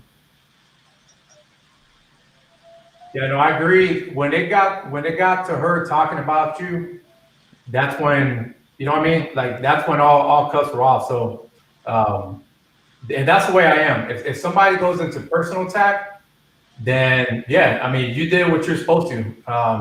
But I think before that, we were kind of getting a little too, you know what I mean? We were giving in to too much of her energy. And, you know, we got to where we got. Because she came on the panel and started chimping out, screaming and throwing and going fully baboon. You know what I mean? Like an animal. And, you know, Myron is my friend. Me and Myron, we're bros for life. And Myron is Arabic, so he has that fierce Arabic loyalty. So if you fucking throw a rock at me, he's gonna throw a building at you. You know what I mean? So that was just. Yeah, I mean, yo, we don't take her serious. That's why we're clowning her, bro. We don't take her serious. We're clowning her the whole time. Like, she's just another girl trying to get attention from men. So we're gonna clown her for that. You know what I mean? Like, if you want to come in the kitchen, you're gonna get cooked. It is what it is. But yeah, so going back to like what we're talking about, you see, guys, and that girl, I guarantee you, is ugly and as insufferable as she is. She's got she's got at least like 4 to 10 guys constantly hitting her up on her DMs, gassing her up. I guarantee it. And she probably looks like a fucking 5-day-old burrito. So I mean that's just the epidemic of simping that we have right now, and that's the thing. Me and Myron talk about this too, right? when we figured out how to play the algorithms, okay, in the dating apps, and we were able to manipulate the way the computers was feeding us matches on Tinder, on Bumble, and Seeking Arrangement, and we had so many matches, we had so many DMs. Myron's in Miami, I'm in Tokyo, Japan, and we both came to the same conclusion. We're like, bro, I'm feeling hella gassed up right now, and I'm just getting fucking matches. Like, I think I'm the fucking man, and I'm just getting matches. Because the way these social media companies work, the way these apps work, is they get you hooked on dopamine. They're the real drug dealers. They get you hooked on dopamine to get matches, and then you live in a like a delusional state of reality. And every single girl gets that every single day on her Facebook, on her Twitter DMs, on her YouTube, on her Instagram DMs, on her TikTok, on Twitch. Every single day, these girls, they can look like a fucking 4 out of 10. But there are some dudes simping after them and gassing them up and giving them a false sense of reality, and then they become insufferable cunts like this bitch that just came on here. Who the fuck what high value man would tolerate Millie in their life? Honestly, let's be honest, guys. A simp. That's why we're clowning her, bro. That's why we're like, you guys got to understand, when she came on, we were just making jokes. Like, we don't take her serious. She wants to come on, let's entertain the crew. You know what I'm saying? Let's entertain all the viewers. So it is what it is. But at the end of the day, the thing is this. She came on, think we're going to get some sympathy, whatever it may be. No sympathy. You're going to get cooked like anybody else that will talk smack. You know what I mean? And that's how it is. I treat women just like I treat men, bro. You want to get cooked? You're going to get cooked. I'm going to clown you just like I clown anybody else. I don't care if you're a female or not. Everybody can get these jokes. You know what I'm saying? And she's still in the chat. Now she's calling me fat guy in the chat. Now, right? Whatever. This is the interesting thing, something you just said, Myron. Yeah. this is the principle that I want these guys to really get. Most guys treat women that they perceive that are on a pedestal, they treat them like they're on a pedestal instead of them treating them like they're below the pedestal. When you treat a woman that everyone reveres like she's normal or that she's below normal, she's going to go crazy. Yeah. Actually, she's going to actually chase after you because she's looking for you and she's looking for that validation. That's game in itself that went right past the stop sign that we really need to talk about. When you treat a woman like a regular dude or treat them regular, and they're used to getting validation from DMs, from when they're walking down the street, it changed the whole dynamic of how they interact with you. So I just want guys to really get that. Even better than that, man. So- like here's one other thing. Let me tell one other thing. A woman wants to be able to look up to her man. So if you are always treating her like she's better than you, she can never fucking look up to you. So she's never going to be attracted to you. If you can act as if she's just a normal fucking person, if you can act like you're better than her, that is the point at which she's going to recognize, okay, this is a guy that I might be able to look up to. Now she's going to test the shit out of you because she's got to know for sure. That's just how women are. But if you actually have that frame, if you're a solid man, if you have your shit on lock, that shouldn't be hard for you, right? Here's the other thing too. But I want to if you- say real quick. Oh, Go go ahead, for it. Ryan. I didn't want to. No, go ahead. You good?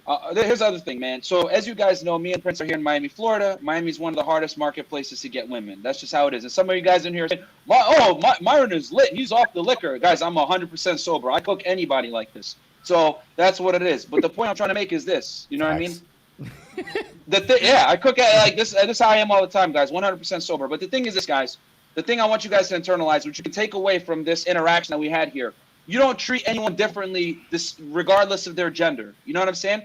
If they disrespect you or a friend, like this chick was disrespecting John in the chat, so I had to say something. You know, whether it's a male or a female.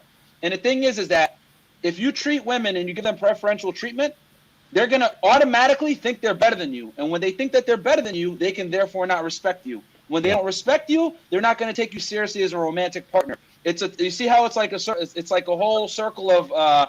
It's like a circle of failure. You know, once you pedestalize a girl, you already lost because by you pedestalizing her, you're assuming she's better than you. So the only way you need to bring some of these girls to reality, especially the most attractive ones, especially here in Miami, Prince is my witness. He seen me do this. I'll tell a girl to her face, "Yo, you're not that cute." I'll be honest with you. You know, you can your hair is looking a little crazy right now, or hey, your makeup is smearing. Because you need to let these girls know that they're mortal. You know what I'm saying? Like you need to let them know that they're mortal. Let me throw out how it is. Yeah. Let me follow up on that for just a minute because it says. Go ahead. Here's the thing: you can treat a woman like a lady if she earns it. Women can basically get to women basically get to choose the rules of engagement, right? If a woman comes out to me, she's acting like a lady, she's got a manners, she's treating guys right, acting with respect. Cool. I will play with you on that level every single day of the week because god damn is that rare. But if you come up to me and you're acting like a man, if you're playing that game, you're being insulting, you're trying to compete on the level, fair enough. I'm going to treat you like a man. You may not like it, but that's what you're going to get. You don't want to be treated that way? Don't come at me that way. Yeah, and here's the thing, man. Yo. Okay, go ahead, Prince. Go ahead. Real quick, right? My man. Go. Real thing for the guys in the chat, right? Like one thing you gotta understand that females want or need to respect you. If they don't respect you, then you might as well just drop the whole thing because at the end of the day, they need to look up to you as the guy that's in charge and the guy that's actually living that lifestyle. And for example, even like Millie, like she doesn't respect us because she doesn't know who we are. But a girl that's on the street that doesn't know you, she should be in a position where, you know what, this guy has his stuff together. I want to learn from him. I want to gain wisdom from him as well. So like it's kind of like you want to be that guy that she wants to look up to. And as a result, how do you get there though? One, you have to work on yourself, like I said before. You know what I'm saying? Stop playing video games, stop eating unhealthy snacks, stop staying home and just like playing video games and get out in the real world, work out, work on your business, work on yourself, work on your business, whatever you need to do. Yeah. And then once you get to that point and you become like a high value male for the most part, like she's gonna have to respect you because at the end of the day, like you're making your own money, you don't need her for anything, but you want her because, you know what I'm saying? You're at a point where, you know what, I can handle a chick, I can take care of myself, I want you. And that stance. Go ahead. Sorry, go ahead. And that stance alone is what's gonna help you go really far. Go ahead, I just want to add to this real fast, man. I'm not gonna say exactly how much, but me and my man John from Modern Life Dating have made a lot of money this year. Okay, and let me tell you guys something why it's so important to get your money right. When you get your money right, you're not gonna tolerate bullshit from bimbos trying to disrespect you, or from men trying to disrespect you, or from anything, because you're gonna walk and talk a lot differently when you have your money right. I'm not saying that money does everything, but it does give you an edge. It gives you some confidence, because let's face it, as men, we're what are we judged on? We're judged on what we create, what we bring to the table. And unfortunately, just like women can't help the fact that they're based on the way they look, we can't really help the fact that men are based on how much money we make. So if you have your money right, your fitness right, everything like that, you're gonna move different. So when you're in a club or a bar or whatever it may be, if some bimbo tries to come up to you and ask you a question like, why should I date you? You're gonna look at her, laugh, and say, get out of my VIP, bitch. That's how you're gonna move. You know what I mean? That's how you're gonna look at it. And that's how you need to operate when you deal with women. Why do rappers get the most chicks?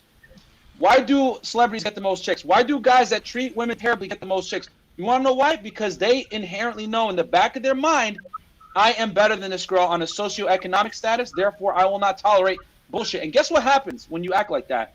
Girls suddenly start to respect you. This is why Future treats all his girls terrible, but they keep running after him. And it's an unfortunate reality in intersexual dynamics.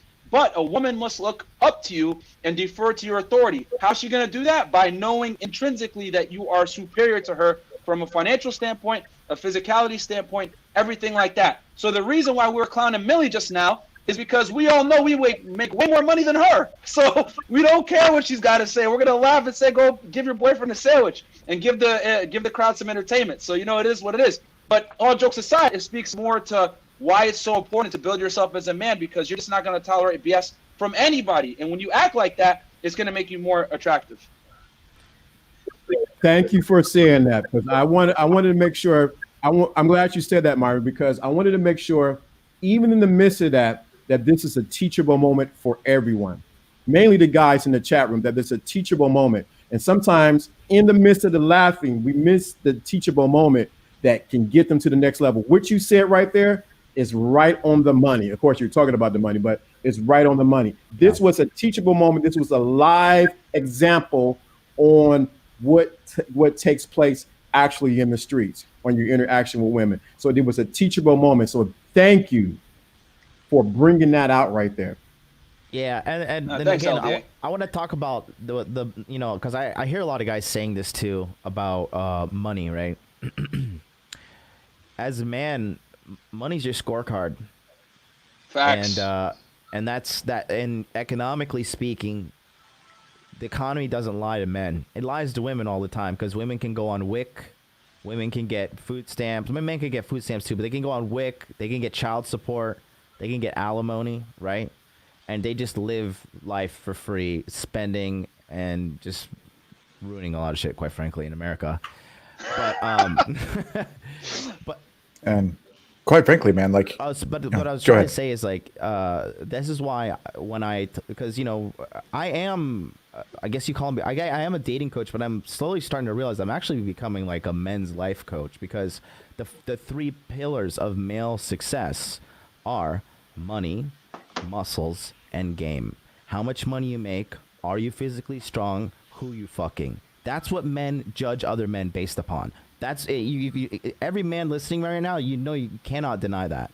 Okay, and if you don't objectively tackle these things independently with daily tenacity, then in today's dating market, you're gonna get left behind. Not because you're not good enough, but in the eyes of girls like Millie, who is seriously probably old, ugly, definitely childless, right? And not even married. And a mouth breather. And can't even get I guarantee you the guy that's dating Millie is not a high quality guy. Not a high quality man would not tolerate that kind of woman. Okay? And if you don't get your shit sorted out, when you're later in life, you have to deal with the Millies of the world. So that's why I tell these guys, focus now from 18 until death, every single day. Are you making daily deposits in the money category? Are you making daily deposits in the muscles category? Are you making daily deposit in the game category? Because that's what men do. Who are you? Can you beat my fucking ass, or can I beat your fucking ass? How much money you make, and who you fucking? What kind of girls you fucking? Every man thinks like that. One thing I'd just like to add on that. And Just real let me quick add as on well. that real fast. Oh, The thing about money is that you don't really have to chase money. You just got to be good at shit. Money is a byproduct of being good at what you do, having your purpose, and freaking going for it. Yep. Men, the reason why, John said the market doesn't lie to men, and that's true in both a good and bad sense. Like, if you ain't shit, you ain't gonna get paid shit. But if you're good, and if you recognize your own value and demand to be paid accordingly, they will pay through the fucking nose for talent, because it is so rare to find a man who's good at what they do, driven, knows their value. Right. Yeah, and even young guys, right? Like, I'm 27. I'm pretty young on the panel. Like, for me, like, I had to figure out from like right now, early on, like, if I don't get myself in shape, get my money up, get my mind right, I'm gonna be left behind in a curve. Because guys, get this straight, right? Life is unfair for guys. I'm sorry to say, like, a base level dude on the street, bro, that doesn't have any type of skill, any type of like good setup for money is gonna be okay. For example, right? Me and Myron go to CVS all the time, right? And there's a guy in there that's 31 years old. That's a virgin. And I said to myself, how is that even possible? How can he be 31 and a virgin? But because he doesn't have his life in order. He has like 3 cats at home, you know what I'm saying? Just plays video games and kind of like, you know what I'm saying? He works at CVS for a living. Guys, that's no way to live. I mean, I'm sorry to say, people have to do that job, but the thing is, like, don't end it there. Work on yourself. Like, break out of it, because if you do that, you're going to be at the bottom of the barrel, and then millions are going to be knocking at your door for the most part. You know what I'm saying? So, like we're all saying on the panel, like, just become that guy that you need to be. And like MLD said, get your money right, your mindset right, and your fitness right. And that's going to help you move a lot further on in our life, basically. And a good point about money, right, is you can be rich and not have the verbiage. You might not have the type of swagger so you can have all the money in the world, but if there's not that masculinity, or if you're talking some craziness on text, if you're begging a girl to text you back and you send her 3 messages in a row, she ain't gonna like that, okay? And a lot of the clients that I see, they ask, why didn't she text me back? As if we're entitled to it. But if you don't have it going on, verbiage or masculinity-wise, it don't matter how much money you make. Yeah, you need game, bro. Like, game surpasses everything, because at the end of the day, bro, game is the foundation. So you got, like Doc said, you got money, status, and looks. If you don't have the game down pat, bro, I don't care who you are. You may be a celebrity, you might be an athlete. She's either gonna use it for your money or your clout, or she's gonna take advantage of you in some way or form, because you don't have the game to even manage her. So game is very important. You need to have that down pat from the jump. If not, you can go forget the thing, and then the whole house is gonna fall, because that's the foundation of having game. So and part of the game is not just how to talk to her. It's seeing the steps. Seeing the chess pieces move around. Like, when hey, she's asking me, how long I've lived in town or what I do for a living. She's trying to gauge me. Okay, let me test her, right? So it's like playing chess, and not just the verbiage, not just the the swagger working. It's seeing what is she trying to get at, and how much time do I need to spend with this woman or not. I think that's game. It's seeing it's seeing 200 meters out, not just what's in front of you. I think that's why it's so important to have panels like this, because what we're trying to do is Big bro, get the super chat for me, big bro. Okay, girls I dated wanted to continue their relationship with me. I told her one of my principles, which, where did it go? You took it off. Which was no guy friends. Now she does not want to continue. Congratulations. She belongs to the streets. She belongs to the streets. There you go. Whenceforth from the streets she came, and henceforth she shall return. Okay. Right. Listen here. I'll break that down for you right now. Boom. She saw you. She saw you as a beta male provider. She wanted to continue the relationship, aka you're the meal ticket, but she also wants to have her fucking guy friends on the side. And you stood up for yourself and you said, no, that's not okay. If you were a high value enough in her mind, she would have dropped all of those guy friends and be like, okay, daddy, I'll do that shit for you. Yep. She doesn't view you as a high value man, so she laughed at you. She left you in the dirt, and she was probably cheating on you anyways. You know, so now she has these other dudes. What do you think? She's gonna go play Monopoly with them? Yeah, she's also probably going to try to shame you too and say, oh, you're controlling, you're jealous, all this other BS, when in reality, the thing is this, man. I always say it like this. A woman's currency is attention. A guy's currency is sex. And it's a battle between the two genders to get the commodity from the other without giving up their commodity. AKA, girls are trying to get you to take them on multiple dates, spend money on them, whatever, without them giving you sex, whatever. So right now, what she's getting is she's getting what she wants. She's getting attention from other men and you. So she's double dipping. You know what I mean? And on top of that, she's probably giving you, if she does give you sex, I guarantee it's mediocre and she doesn't suck your dick. Because if she's acting like this, she clearly doesn't respect you. You know what I'm saying? So she's probably dealing with you as a necessity. You might provide some kind of money, some kind of security, some kind of comfort, whatever it may be. You don't provide her that excitement. You don't give her that, that visceral attraction. So she's totally cool with disrespecting you and talking to other men. But you stood up for yourself, which is good.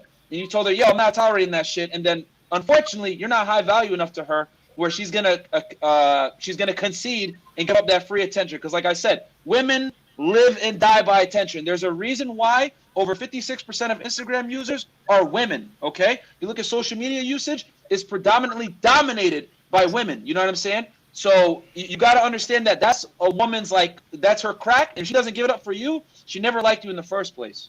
And from the jump, she had guy friends from the jump. So to me, that's like a red flag right there. So you even asking her to stop is like, bro, like it's a waste of time because she's part for the streets anyway. So yeah. This is it. This is, and you guys hit it right on the point. When a man has higher standards, he actually brings in better quality women.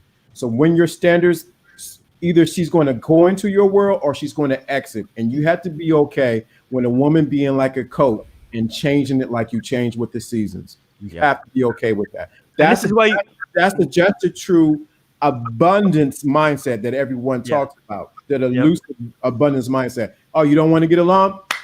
Next.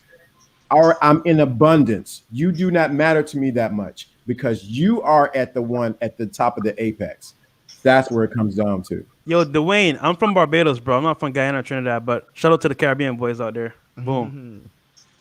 Oh yeah. All right. Hey, I'm gonna go. It's Sunday. I was gonna come in and talk for like 10 minutes, but now we go. Yeah, thanks. I'm exhausted. It's too much heat. We know how it works. So thank you for having me on. I'm gonna do another 15 minutes. So if y'all got some questions in the chat, man, throw them in there. I'm out. Shout out to everybody. Shout out to Trav in the chat. You guys take care. Peace out. Good night. Later. I'll hit you up. Yeah. Oof. But the bounce back. Okay, that question we had. The bounce back's going to matter too, right? He'll get to the point where he don't even have to ask these questions, right? So we talk about abundance mentality versus scarcity, but he's going to get to the point where he ain't worried about that. And I mean, there's choices. Like maybe when you were talking about all the folks on Instagram, social media, same thing with Tinder, Bumble, whatever they get on. They use that as a tool for instant gratification. So I mean, he can go out there and reach out. You don't even got to worry about these questions. He go out and chase. He can have 4 or 5 in rotation, but right now he's at the point where he's wrapped up just on one woman. He's got to get to the point where he's on rotation, where if one don't work out, he got his little diverse portfolio. And I think right now, yeah, he's on that beta mode, and just needs to level up. Yeah, because like honestly, bro, like for me as like a millennial, a young guy, like you need to build up your funnel. That can mean Instagram, that can mean dating apps, that can mean cold approach. But you need to build a funnel. And once you get enough in your funnel, you know how to like get around women and their nature. You understand how women work. Then you can build that abundance mindset. Because I hear guys say all the time, build an abundance mindset. But what does that mean? How do you get girls to even talk to you? How do you get girls to even be in your funnel so you can even practice? So my thing is, from the growing up, get girls that you can talk to, whether it be hot girls, ugly girls, it doesn't matter. You just need that experience. Once you get that experience and you know how girls work, boom. Then you know what? I could double book a date. So for example, for me, I booked 3 dates. So every time I want to set up a date, I book 3 girls. Just because I know for a fact, 1 might flake, or 2, but at least I have 1 that might come through. So I was double booked because I know for a fact about this mindset, and I built up a funnel that I get all the time. Myron's seen it, and it's like automated. So I never get mad at shit because I'm like, yo, you flake, all right, Who's next on my list? Okay, Janet, let's go. You know what I'm saying? So you need that funnel, you need that pipeline coming in. Once you get that, you got that abundance mindset. And I want to say this too. Go ahead, Prince. No, that's it. And then you should be good to go. All I was gonna say, because I just want to Hey, add to what you were YG, get saying. the question too, bro. You see, get my man G Money question. Okay, I'm gonna answer it right now. So real quick, just to add to what Prince was saying, guys. The reason why we say she belongs to the streets, that it's a catchy line, ha ha ha, it's funny. But really, the reason why we tell you guys that is so that you can internalize an abundance mindset. Because if you go into every interaction with a woman, assuming that she's not gonna be loyal, she's whatever, and you put the burden of performance on her, it's gonna leave you in a position where you're not gonna be as disappointed when it inevitably comes. Because the reality is this, guys. The cold hard reality is this. The modern day woman in 2020, they're engaged. They're encouraged to be promiscuous. They're encouraged to spin plates. They're encouraged to not really take any guy seriously. They're encouraged to take their youth and have fun with it and do whatever they want to do. So with that said, you cannot have a traditional mindset when dealing with the modern day woman when she's not adhering to traditional values as a woman. That's why we tell you guys she belongs to the streets until proven otherwise. We're not saying that to say, oh, women are terrible, whatever. It's just that the onus is on her to prove she's worthy now, because society has basically made it totally cool for women to not adhere to their traditional roles. However, you're still expected to adhere to your traditional roles as a man. Pay for the date, lead her, protect her, all these things. But if you tell a girl, hey, I need you to cook for me, whatever, misogynist! So I'm telling you guys this to protect yourself. She belongs to the streets unless she proves to you otherwise. All right, so let me answer this real quick. Hey, you guys, y'all should do a super chat. He just broke down that was a perfect definition of that thing. Yep. Yeah, bro. That was perfect. You're in Miami long enough. Thank you, Afi. Thank you. Yeah, you're in Miami long enough. You go with the chicks like me and Prince are, bro. You're gonna you learn that quick. All right, so I answer this real quick.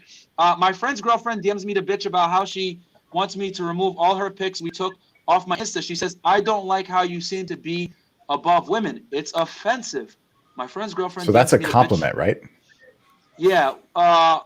Yeah, dude. Okay, so G Money, bro, you don't listen to her. Like, if the pictures make you look good, fuck her. That was her fault for taking them with you in the first place. The thing is, a lot of girls are gonna try to shame you, bully you, threaten you, whatever it may be, to make you do things sometimes. That's how women operate, because she knows she can't physically outpower you. So she's gonna say some dumb shit, whatever. If you like the pictures and they give you pre-selection and you want to keep them on your IG, bro, fuck her. You do what you want. You don't listen to her. Yeah. Two things. Number one, that's basically called a shit test. Women do it in all sorts of ways. It's just testing your frame to see if you'll comply. So you basically tell her no, or you just ignore her, leave her unread. The other thing I'd say is that as far as building funnels and everything else, like, you guys got to understand that there's a season for everything. There's a season for be chasing women. There's a season for be chasing like your muscles, right? I'm in building my business mode right now. I'm not chasing women very much. I'm swiping on Tinder as best I can, setting up dates as best I can, but I don't have a funnel. I got one girl on rotation and that's it, right? So my funnel is fragile at the moment, but that's fine because I know that for the next 60 days, if I focus on my business, then I'm free. I'm quitting my day job on October 9th. I just need to focus on making sure that everything's stable after that. As soon as I got that, I've got 60 hours a week back in my schedule to play with, that I get to do whatever the fuck I want to with. That's when I can turn my attention to chasing women, because I would have focused on my business for long enough to get it to where I want it to be. Pick the thing that's most important to you at that point in life, at this point in life, focus on that shit until you get it to where you want it to be. Then you can turn your attention to the next thing. Never drop your attention from women totally, because you can never, do not go MGTOW on accident. Don't go incel on accident, right? Make sure you always have something coming in. But as long as you're hitting that minimum standard for whatever that happens to be for you, turn your attention to the shit that's important. Facts.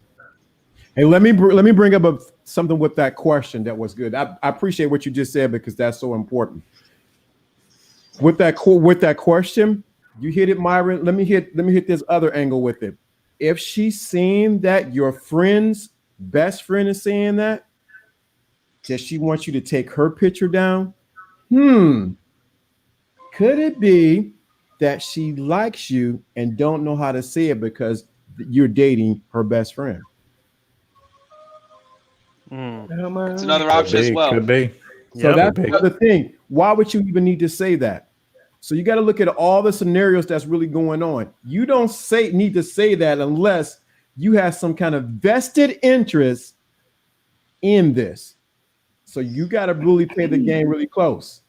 I don't know how old you are, whatever the case may be, but you got to think about that. She may be wanting to tiptoe without her girlfriend knowing. Yeah, but even then, the response is still the same, right? Teaser. Zanos, You got to teaser. You got to play with the shit, right? Chime in, Zanos Clutch. Go ahead. I'm about to go. You Yeah, guys I gotta go too. I appreciate you guys. You guys are. Say your last words. I'm gonna just stay on like 5 more minutes. I'm Say your last done. Thank you for having me on. Excellent panel, entertaining. I hope everyone learned something. This is Lawrence D. Adams, LDA. You can find me on Instagram and on YouTube. You guys have a good one. Peace, LDA. Have a good one. Later. 2 more questions. So y'all get some good questions, and then I'm out too. Yeah, you got Shorty on the way. I think it's about time to call it, my friend. It looks like things are winding down.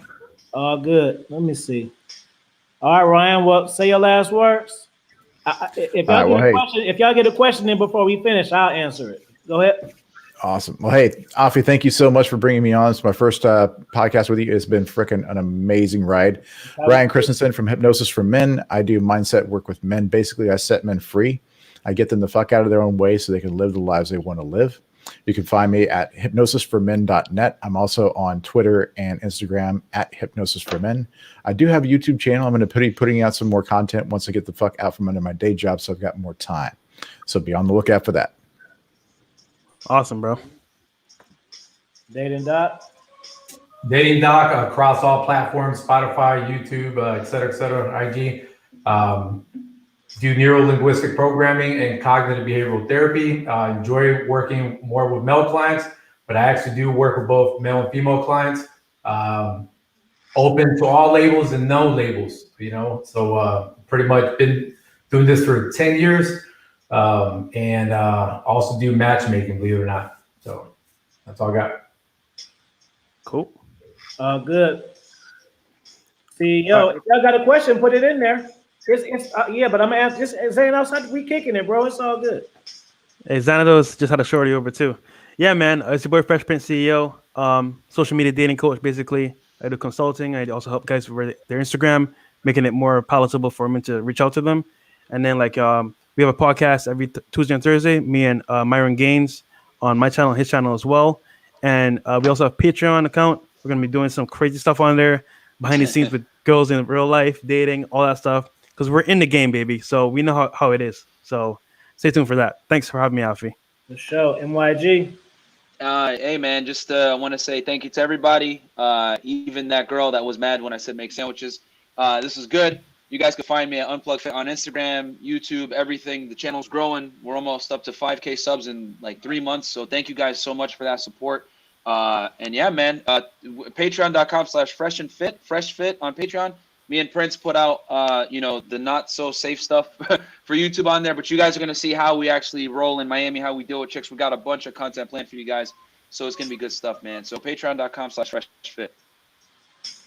Good. Did I get everybody? Okay, yeah. Me, follow me on Instagram at Dominance Mindset Raw Game. Get the books. If you're a moderator, could you put that in the chat? Check out my course. 32 module. It's gonna be in the link too. Let me play let me let my man Zanos in the chat. We talking about simping, bro. Simping. Yeah. So what's your last take on simping? All right, my quick take on simping. It's getting too bad in this sphere, man. You've been seeing all these females talking trash, not even talking trash. Then they waltz down here talking about how they want to mimic, Manosphere Red Pill talking points, and then all of a sudden, they're the queens. I mean, really? Come on, stop with simping, guys. That's my simple input when it comes to the simping stuff. And they know who they are. They need to quit it. They need to get some help. And they need to stop falling for these females, find these avatars before they get caught up in the crossfire. How can we stop it, Clutch? Dudes need to really get on their stuff. And COVID-19 is the perfect opportunity for dudes to get on their purpose, get on their grind, hit the gym now more than ever, just work out, because ain't shit else is open right now. Girls are still showing up. I won't go into details about that. But look, this is the perfect opportunity to put your head down, use this time as the societal hyperbolic. Everybody remembers in Dragon Ball Z the hyperbolic time chamber? We are in the hyperbolic time chamber in real life. And as far as that's concerned, the world's slowly regaining and removing, but yeah, trust me, they aren't going to let this lockdown go easy. So you still got plenty of time to catch up if you're behind. You still got plenty of time to work out, build money before the world gets back to its regularly scheduled blue pill BS programming. So get your stuff together and stop hanging out in these 8-hour panels, either bitching about women or trying to simp up to these NAWALT women or focusing on women who aren't going to cooperate, these daggles or whatever. Look, focus on what you want. And if it's not there, then focus on getting the hell out of where you are to a place where you want to be, where the women cooperate. And yeah, I mean, this simping stuff has got to go. Some of these manosphere guys, I'm really disappointed in when it comes to focusing on women who don't like them or simping for women behind screens and banners or putting friendships on the line because you're trying to get with women and you're trying to do something and make some money. And no. I've been seeing simping at an all-time high with this COVID stuff, and it's making me disappointed in a lot of dudes. But shout out to Alfie. Shout out to the chat. Somebody just came in here. Who was it? Let me see who it is. Who just knocked at the door? LDA. LDA. Go ahead. I was gentleman. He was talking, but you got my hometown good game up on the screen. Well, you know, we started with the pimping, so we go in with the pimping. That's my dude from exactly from around where I live.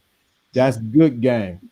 We started it on. We started it with the pimping, man. Yeah, so that's a real homie. Hey, hold up. Shout out to him. He's in jail right now. Hope he get out soon. All right, y'all. Y'all feel free to spam y'all links while this play, because we went from Sims to pimps now. That's what happened this whole time. That was the whole thing. We upgraded to pimp status.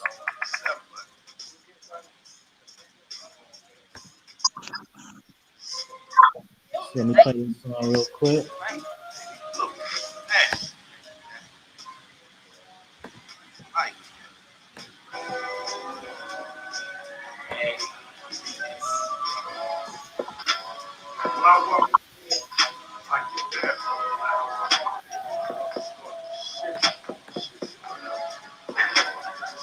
About what they see, like this.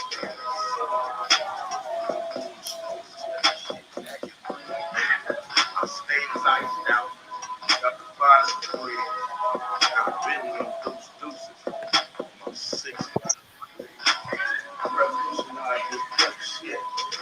Style so clean. Any nigga that's pimping, bet he done studied under me.